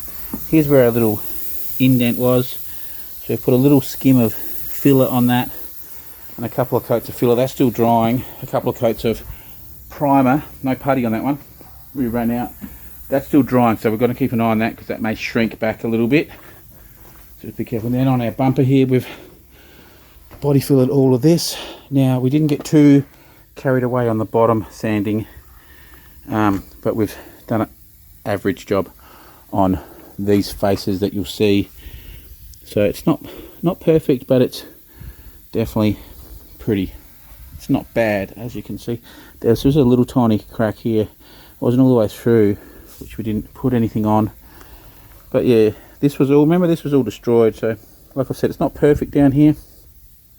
We just sanded it with the orbital sander, hammered it down, but as you can see, it's looking decent. Our edges here are decent. It's going to be good enough, because remembering this is down. Here's our verticals. Even these faces are going on this angle. You know, it's going like that, and then it goes under, so you won't even see any of this pretty much. So that has to have a little final sand with the wet dry. That's what we're up to now. We've got to wet dry it all. So this one's ready to go. We'll wet dry that one first, then everything will get waxed and grease removed, and we'll work out where we're going to, how we're going to set this one up for paint. These basically the same. This is nearly ready. By the time I finish that, this will be ready to sand up. Then we'll set this up on the stand for paint. This one here is going to get done here. The same, that one's still wet, so we'll let that one set a bit more. Do the same.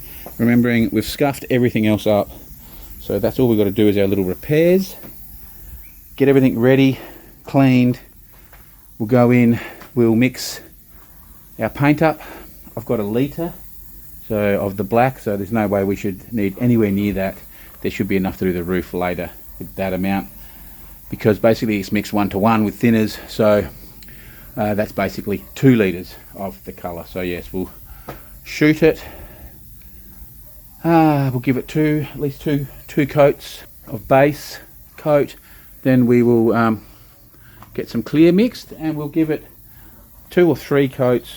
I'm thinking I normally give it 2 coats of clear. I'm thinking I might give it another one, then I can get rid of any trash. Any rate, I think we can get it painted today if we hurry up. Okay, all prepped, ready for paint, wax and grease remove the whole bit.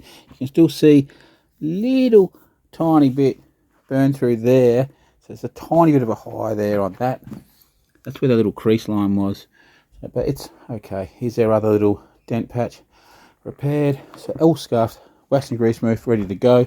This is what we've ended up doing with the guard. We've hung it up from the roof. Yeah, I normally put it on a stand, but I didn't have any. And then we've anchored it to this tyre to try to stop it moving around too much. So we'll see how we go with that. And then we've got our bumper here on our little stand, all ready to go. We are basically ready. I've mixed the paint. We've got a brand new gun. We're just going to set you up somewhere. I've got to get rid of little mate because it will get fumey down here. We don't like him down here when it's fumey. We'll get rid of this out the way, and let's paint it. That means tomorrow we'll probably finish the car.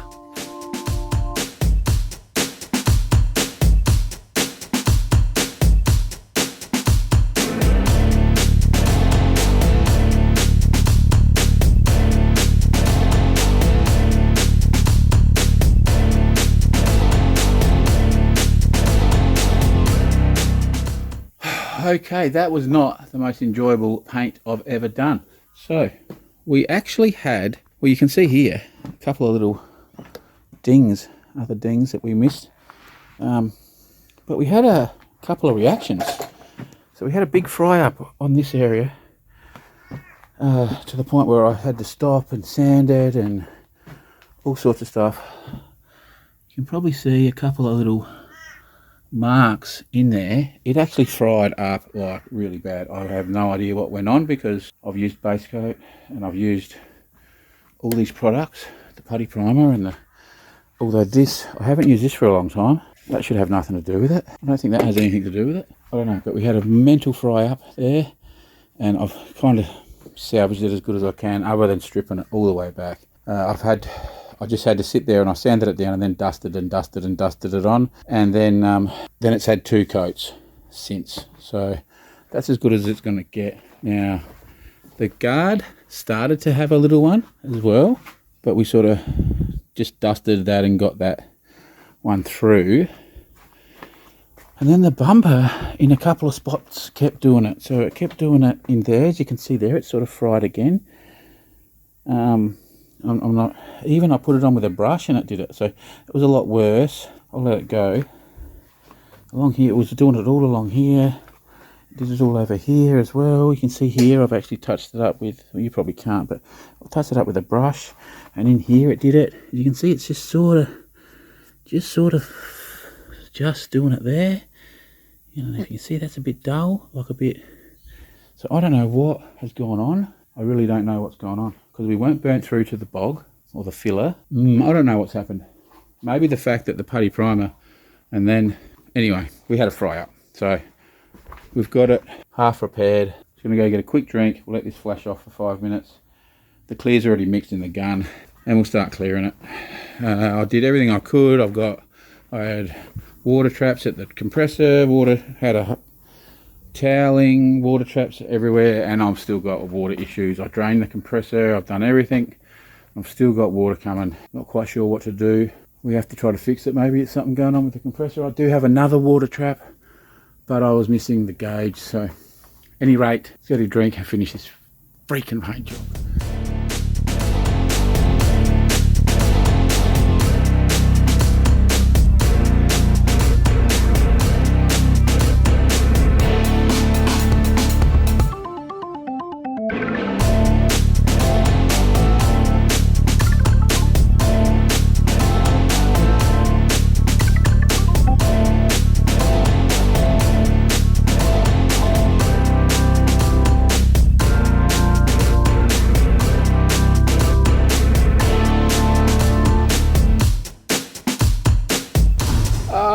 Okay, so I think we kind of saved that. So where our reaction was, I've got the torch going. You can see it's sort of not turned out okay, yeah? There's a lot of trash in the bonnet. Lots of trash. We had a bug fall in from the up top. So you see there's lots and lots of trash in here. But I've got enough. I've put some heavy coats on. See in here there's a fair bit of trash. Okay. That's what happens when we paint outside, but we've got enough clear on there to get all that out. You can see the trash there, yeah? So we've got a lot of trash now. To limit trash on the bonnet, we could have hung it and painted it vertically. Then you also run into to get it on nice and thick, because there's a fine line between paint nice and paint running. So, okay, so as I was saying, then you run into the issues of getting a run. So what do you want, trash or a run? So we've got enough clear on there. We should better get the trash out. There's these 2 little dents here that I missed. You're probably not picking them up, but it turned out pretty good. Orange peel wise, it's okay. I wouldn't say it's my greatest, but it's not bad on the bonnet. Now the guards have turned out pretty nice.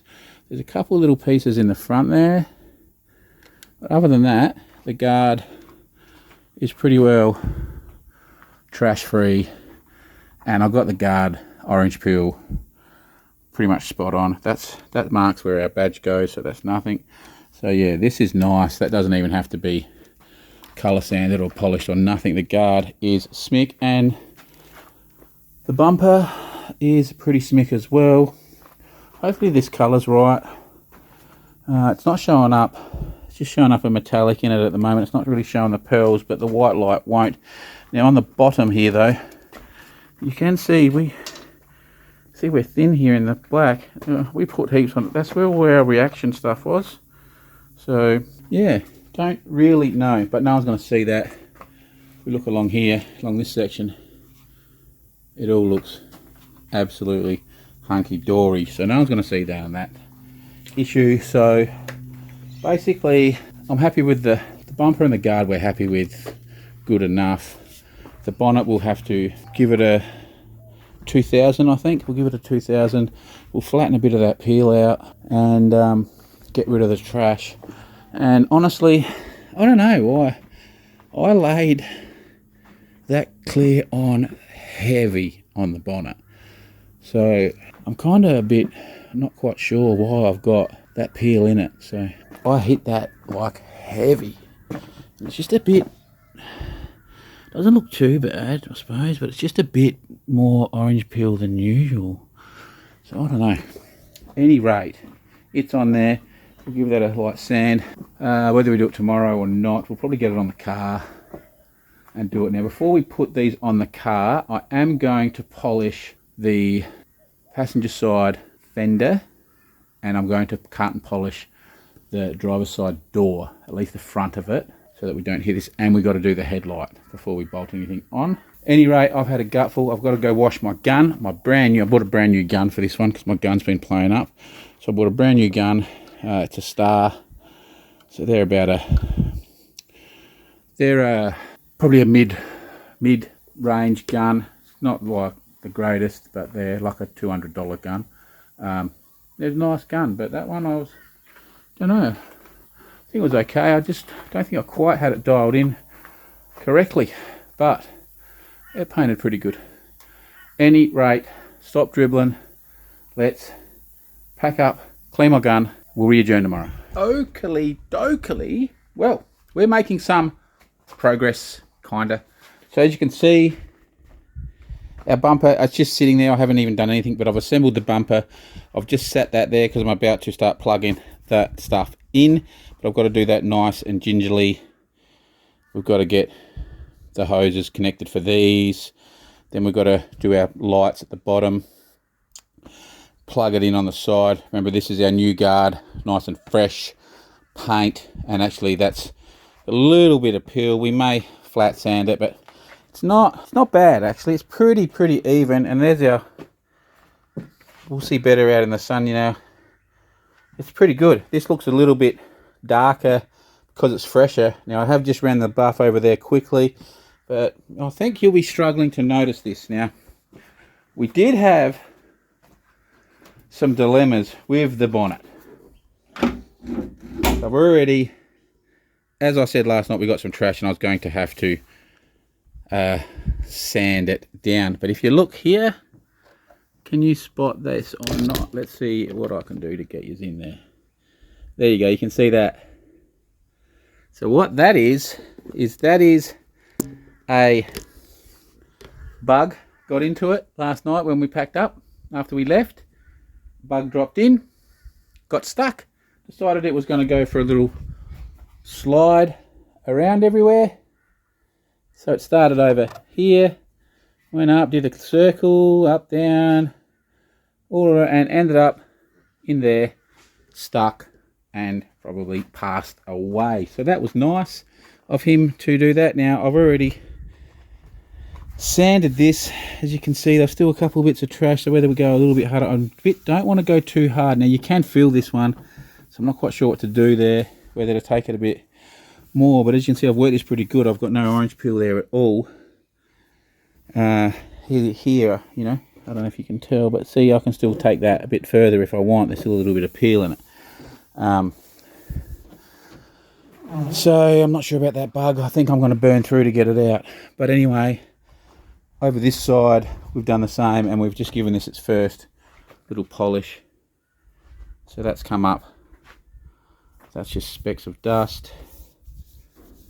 So as you can see, it's come up not bad. It probably needs another polish. It needs to be going over a few times. You can still see here it's a bit, well, I can see that it's a bit dull in patches on certain angles, so we just need to polish that a few times. Probably need to maybe go and get a nicer polish. So here's our existing guard, and you can see it's not bad. Like I said, this just looks a bit fresher. So we're actually making some progress. I think you'd agree that's starting to look not bad. And as you've seen, obviously the car's back in here jacked up so we can do all this. So that guard's on properly. We got decent gaps on the bonnet. I wouldn't say it's perfect gap. I think maybe one of the hinges may have a little tweak in it, but I've got them very, very close. This gap at the back here, it's like the bonnet needs to come back a bit, but whenever I do that, it starts to throw the gap. So I've got a pretty even gap along there. It is just a little bit big just there, and basically, and it just sticks up a little bit at the top edge. So basically, this corner of the bonnet just needs to go back like a 2 mil, a mil, and it's pretty much perfect. And this gap here I've got on the money, but yeah, as soon as I shunt that back a little bit, it starts throwing the gaps a bit weird. I can't get the gaps quite right. I could probably, if I had an extra hand and I wanted to stuff around for a couple of hours, I'd get it, but that ain't happening. So we haven't checked our gaps with the bonnet or anything yet. It's just, like I've said, it's just sitting there waiting for us to start plugging in, and then we've just got to put our side skirt back on, plug our lights in there, guard liner in, the wheel can go back on then. It was just scraping a little bit on here, so I've given that a bit more attention and got it forward a bit more, so we're good there now. We've still got to do our seats, so yeah, we're moving along. We probably won't finish today because I want to polish the whole car. We've still got to clean the wheels, we've got to vacuum it. I'm not sure about the roof. This is my dilemma, because we don't have a paint booth. We get issues like this happening where we get bugs dropping in the paint, so I'm not quite sure what to do. If I hit it with polish, we're not painting it, so that's the decision I've got to make, is to try to lift it a bit. I've got to polish it, but if I polish it, I'm not going to paint it, because then we've got the polish in and it's a pain to paint. So I don't know quite what to do with the roof yet. I'll have to just keep thinking about it. We'll get the rest of the car up and see. It might even be that I don't know, we'll think about it. Okay, there is the front bumper on. So what we had to do was, this is how you got to do it, is that foam bumper piece you actually put on the bumper, and then you plug in all of this stuff, all the wiring and all that. You do that off the car, then take the whole lot onto the car. Then there's a couple of little plastic guides here the bumper slides into, and there's 2 bolts, but one's just for the guard, I think, guard to rad support. There's another one that goes bumper guard rad support, and then another one that's just in the corner here that's just bumper guard. So easy peasy. Across the front there's just 4 little plastic clips, and if you'll see our gaps, doesn't look right there, but it's just the clips. See, when that clip's pushed in tight, it fits it. See, so when it's tips out like that, ugly, yeah, you push it in and it looks good. So it's just a plastic clip. I don't know how we could adjust that really. We'll think about that. The other side's all done too. All the clips were put back in on this guard liner and everything. We've got to do a wheel nut there that was missing. I found a couple, and if we just stand back here and look at the bumper, and this is jacked up off the ground too, it looks pretty good, and even in real life you cannot see any of the repairs done down the bottom. So pretty happy in all with that. So admittedly we did go and buy that bumper, but it was severely damaged, so you've seen the whole process of us fixing that. And as you see, we didn't get too fussy down there with our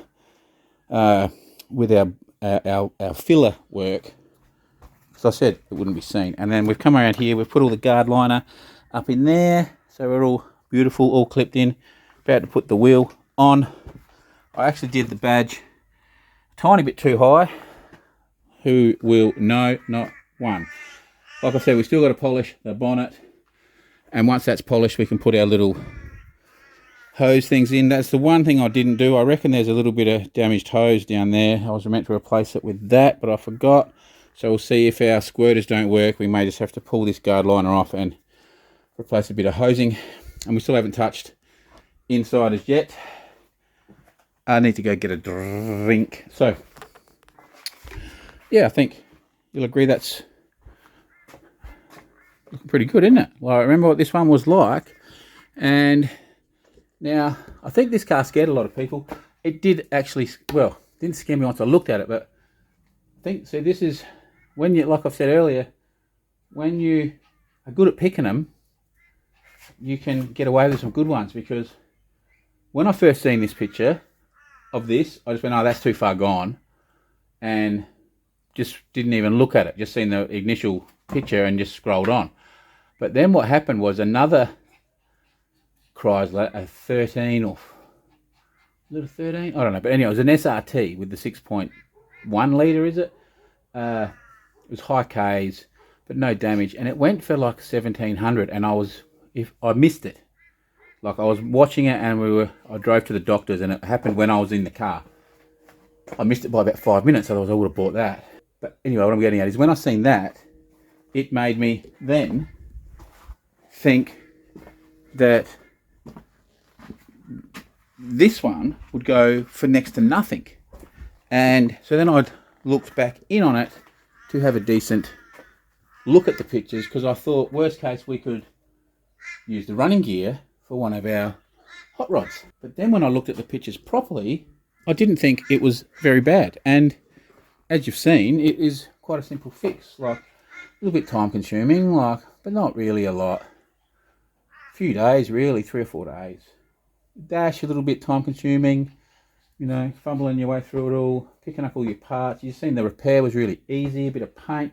If you've got the parts in colour, you know, even easier. So it was not a hard repair, it just looked really nasty. So, but hey, that's looking pretty good. So we haven't finished, we'll keep motoring along. I think this be a success. Even if it was a car I kept for myself, it will be a cheap car. What are we into it? 4 grand or something. Be very cheap V8 Chrysler for me to keep for myself if we didn't sell it. It's okay. Well, not finished, but we're getting there. Now look at that. It matches pretty much. That's, I don't know, you won't pick that. I can't pick that looking at it.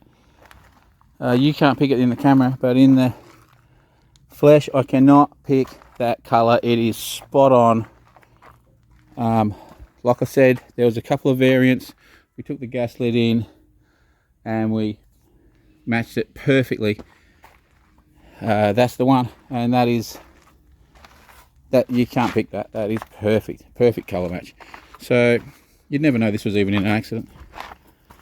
We need a wheel alignment badly. I've got way too much camber on it, which is actually giving it a bit of toe in, but we always knew we had to do a wheel alignment. Like I said, our bumper gap's a little bit out, but hey, it's looking good, isn't it? So we've got to polish the back half of the car. I need to go get some different polish. I want to give I've just given the bonnet another go. It looks pretty good, but there's still a few spots in certain lights that are a bit dull. So I want to give that another go.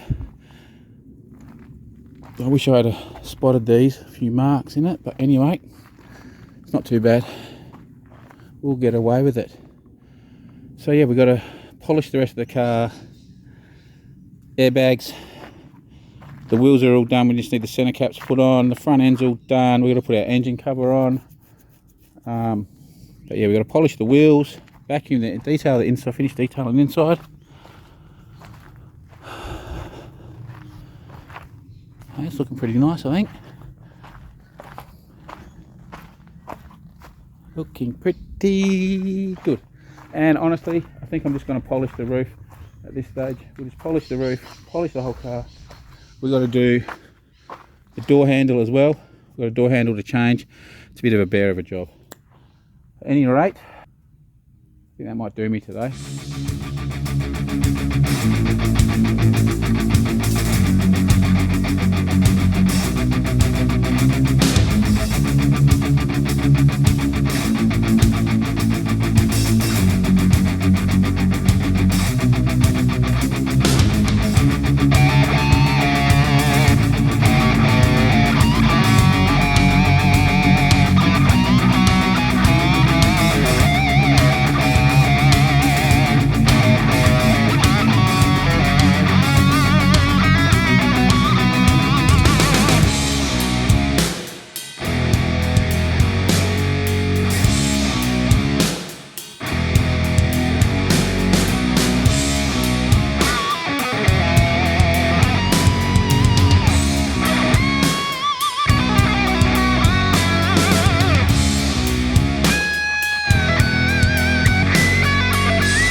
oakley dokley, we are making some progress.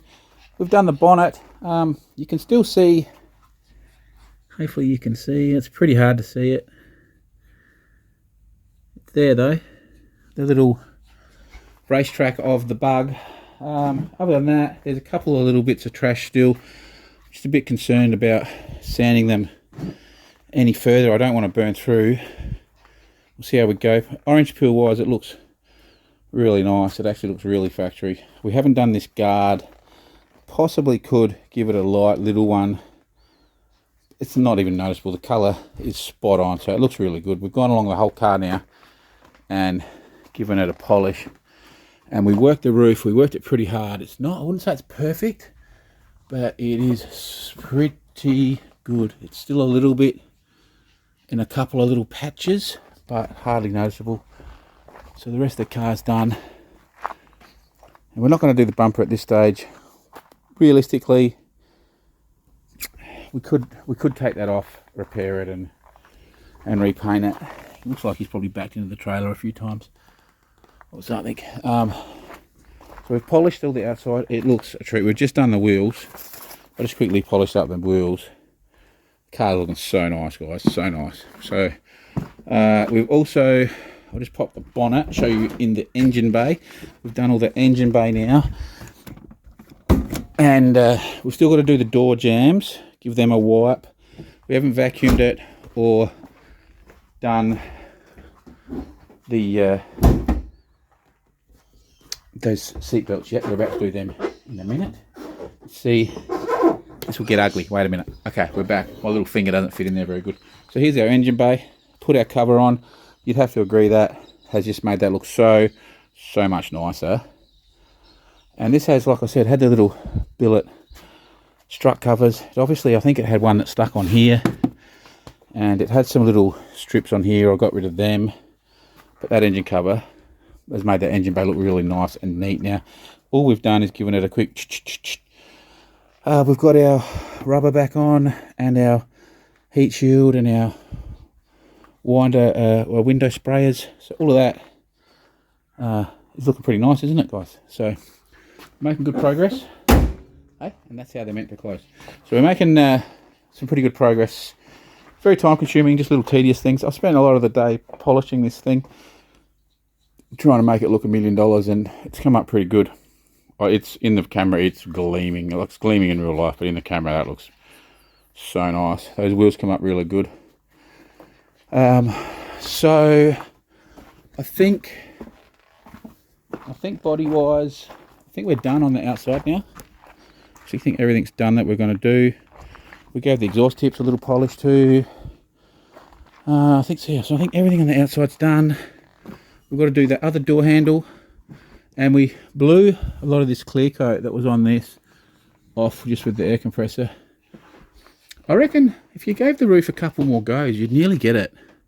You'd nearly get it back, but it's good enough. Orange peel, like I said, on the bonnet, I'm pretty happy with. It looks pretty much looks factory. There's a little tiny bit in, but not much. It looks pretty well factory. It's just there's a couple of little. This is where we had that big reaction right there. There's a couple of little uglies in there still, and there's one here. I don't know. I think it's a little high. A couple little high, like a bit of trash, and there's our little racetrack. So, and there's one on this side. Another bug. These are all bugs that got in. So honestly, I think I'm not going to bother. That's as good as I'm going to. I don't want to, like I said, I don't want to keep sanding and burn through. I'd rather just, yeah, it's had a replacement bonnet. Let's do those seatbelt things. And while we've got you, I'll show you so you can see exactly what I'm talking about with this. So this is the one we pulled out. So I pulled one out before we went to go get them to see how you pulled them out. So, and here is our new one.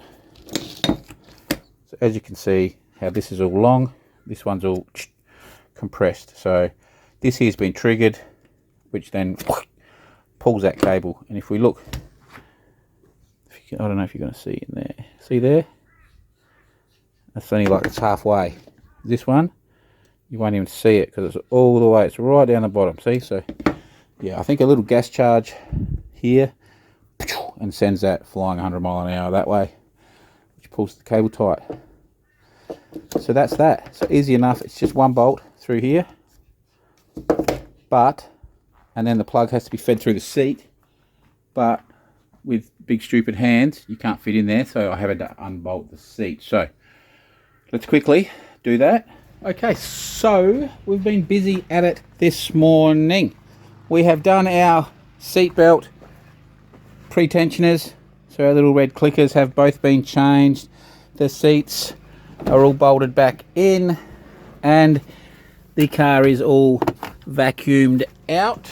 Now, I don't know if I said, but the radio wasn't working, so I pulled that back out. Checked all the fuses first, which are in the boot, or the trunk for you Americans.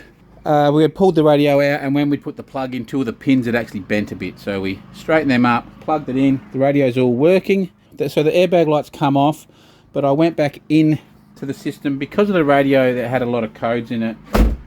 So I went back in to the scan tool and cleared all the codes, did a couple of tests, and we got rid of all the codes. But we have two codes. We had one which was a steering angle not initialized or something, sensor not initialized or something, and on researching that, what we had to do is go into the scan tool. You go in to the Pacific modules. We went into the ABS module and collect a special function in that, and in that you can do initialize the ABS unit. I know it said steering angle, but it's all to do with the ABS. So in there you had to make sure the steering wheel was straight, the car was level and not running, and then you had to initialize it. Then you had to start the car, put your foot on the brake, turn it all the way left, all the way right, all the way left. Then you had to take the car, drive it down the street between 3 and 15 miles an hour and do at least a 90-degree turn, come back, stop the car, and then it did another little test, and if it all cleared, the light went off. So the light's gone off, so we went and did that little procedure on the scan tool. And when I did it actually twice. When I first did it, I did it here, and I think you'll find that the car is slightly downhill in here a little bit.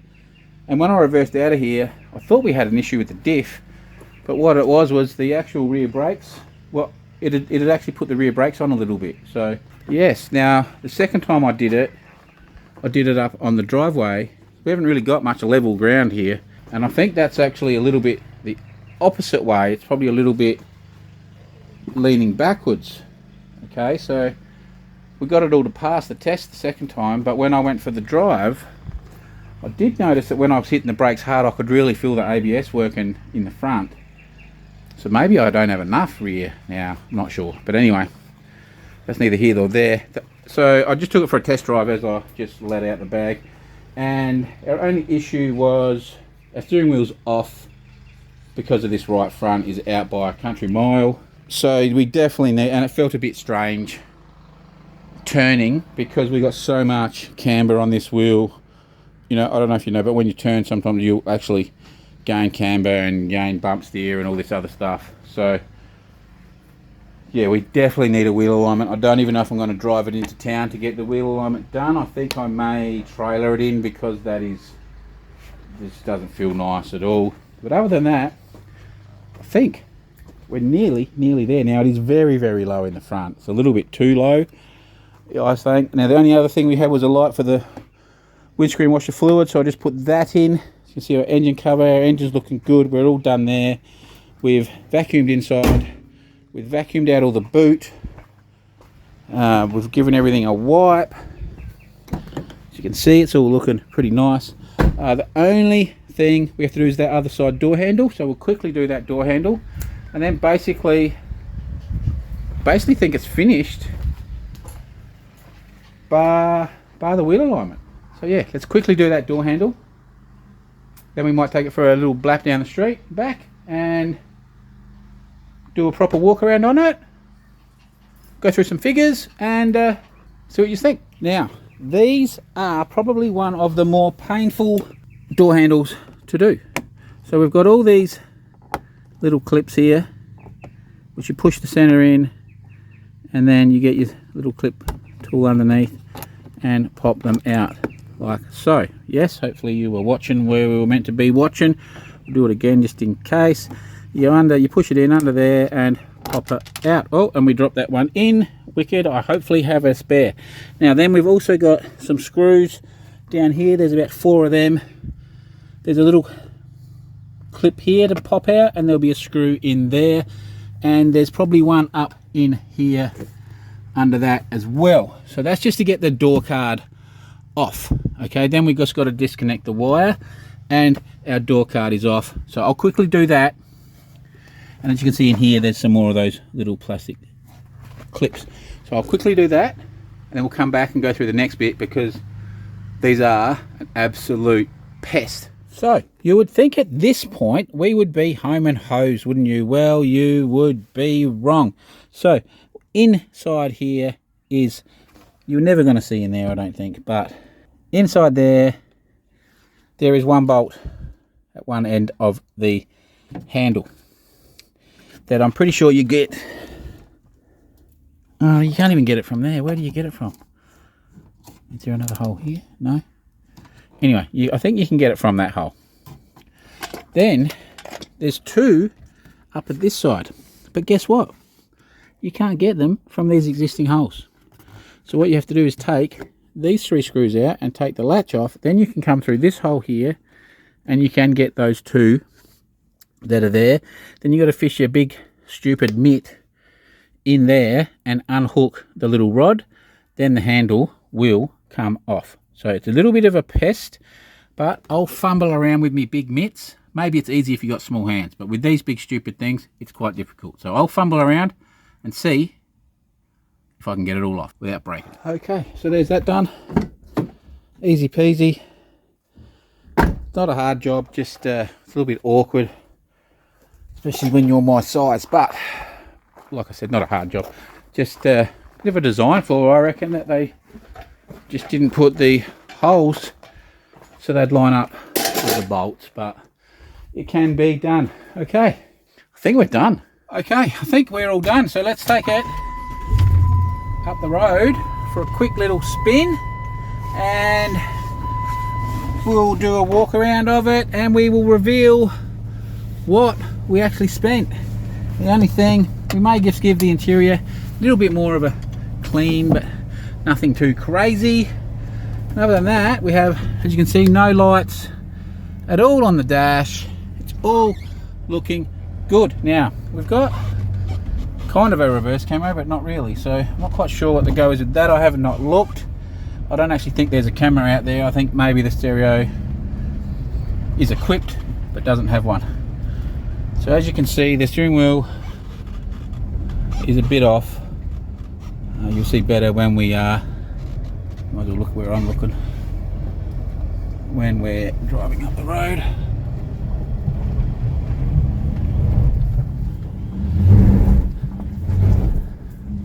This driveway is a bit of a pest to get up.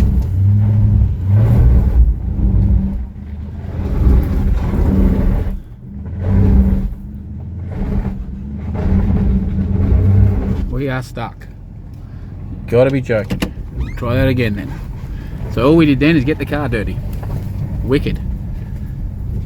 Sometimes I've noticed these Chryslers don't like going up it. I think they're a bit light in the back.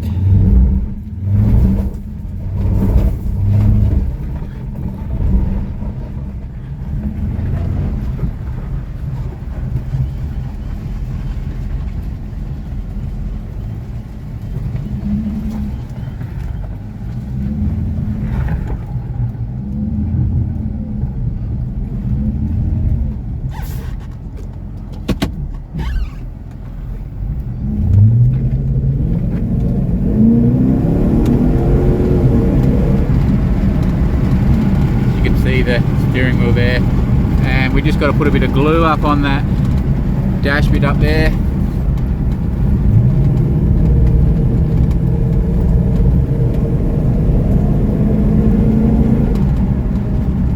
As you can see, other than that, it's driving pretty good.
What do you think?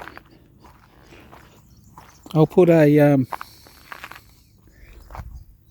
before shot up, before and now after, and turned out pretty nice, I think. It's a very good looking car.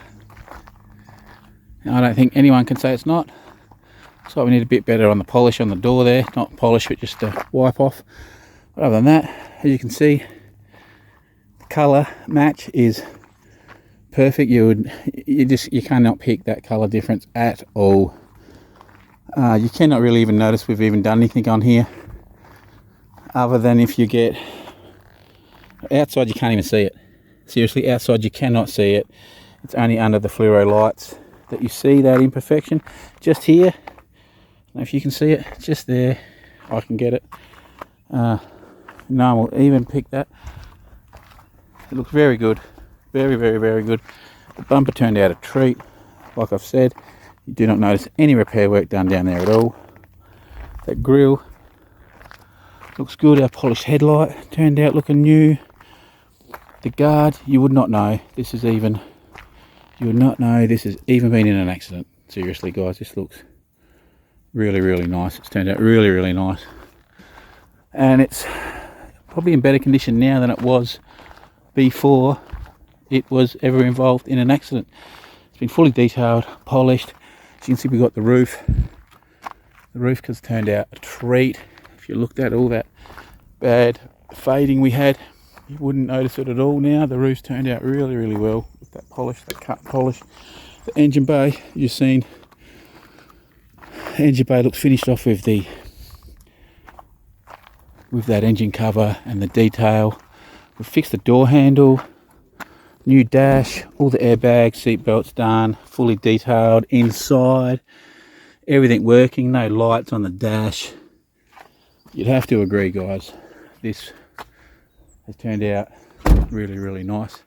And I'll put the price up of what it owes us just here, and then we'll put the other price up. So this has to have a roadworthy certificate done, which is just a roadworthy inspection, quick done. $100 for that. Every car has to have one of them done for new owners, so it needs to have one of them done for $100. And then 6 months registration will be around $600 to $700. So that's to drive down the street finished.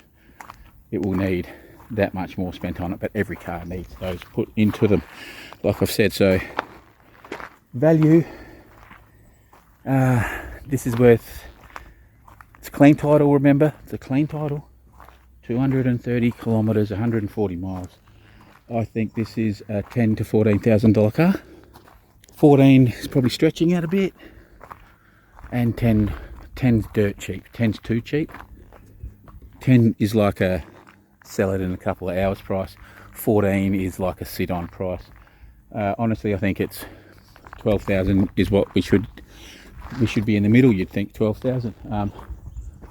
Like I said, clean title, no WOVA history, no salvage history, nothing on it. So yeah, with registration on it, 6 months registration, I think it's 10 to 14, you know, like I've said. So I think you'll see the prices. It owes us, I think it owes us 4,000 plus rego. So we'll see what we get. You'd have to say that's another success, and I quite enjoy working on these Chryslers.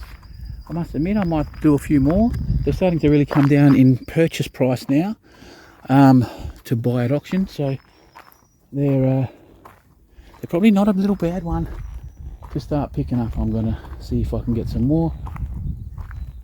I can pretty much buy one of these cheaper than I can buy an automatic Suzuki Swift. So with all that said, I think our next video will be back on the hot rods to keep everyone happy. We'll jump back on the Bedford. I'll book this in for a wheel alignment. As you can see, the wheel's straight and that wheel is towed in by a mile. So I'll book this in for a wheel alignment as soon as I get home. I think the next video will be back on the hot rods. We're going to keep doing this though. We're going to keep doing flip cars. Videos on flip cars as well. We'll mix it up. And with all that said, drop your comments on what you think of this car, of this little build of these series, and what you think. And I'll say thank you guys for watching, and I'll see you next week.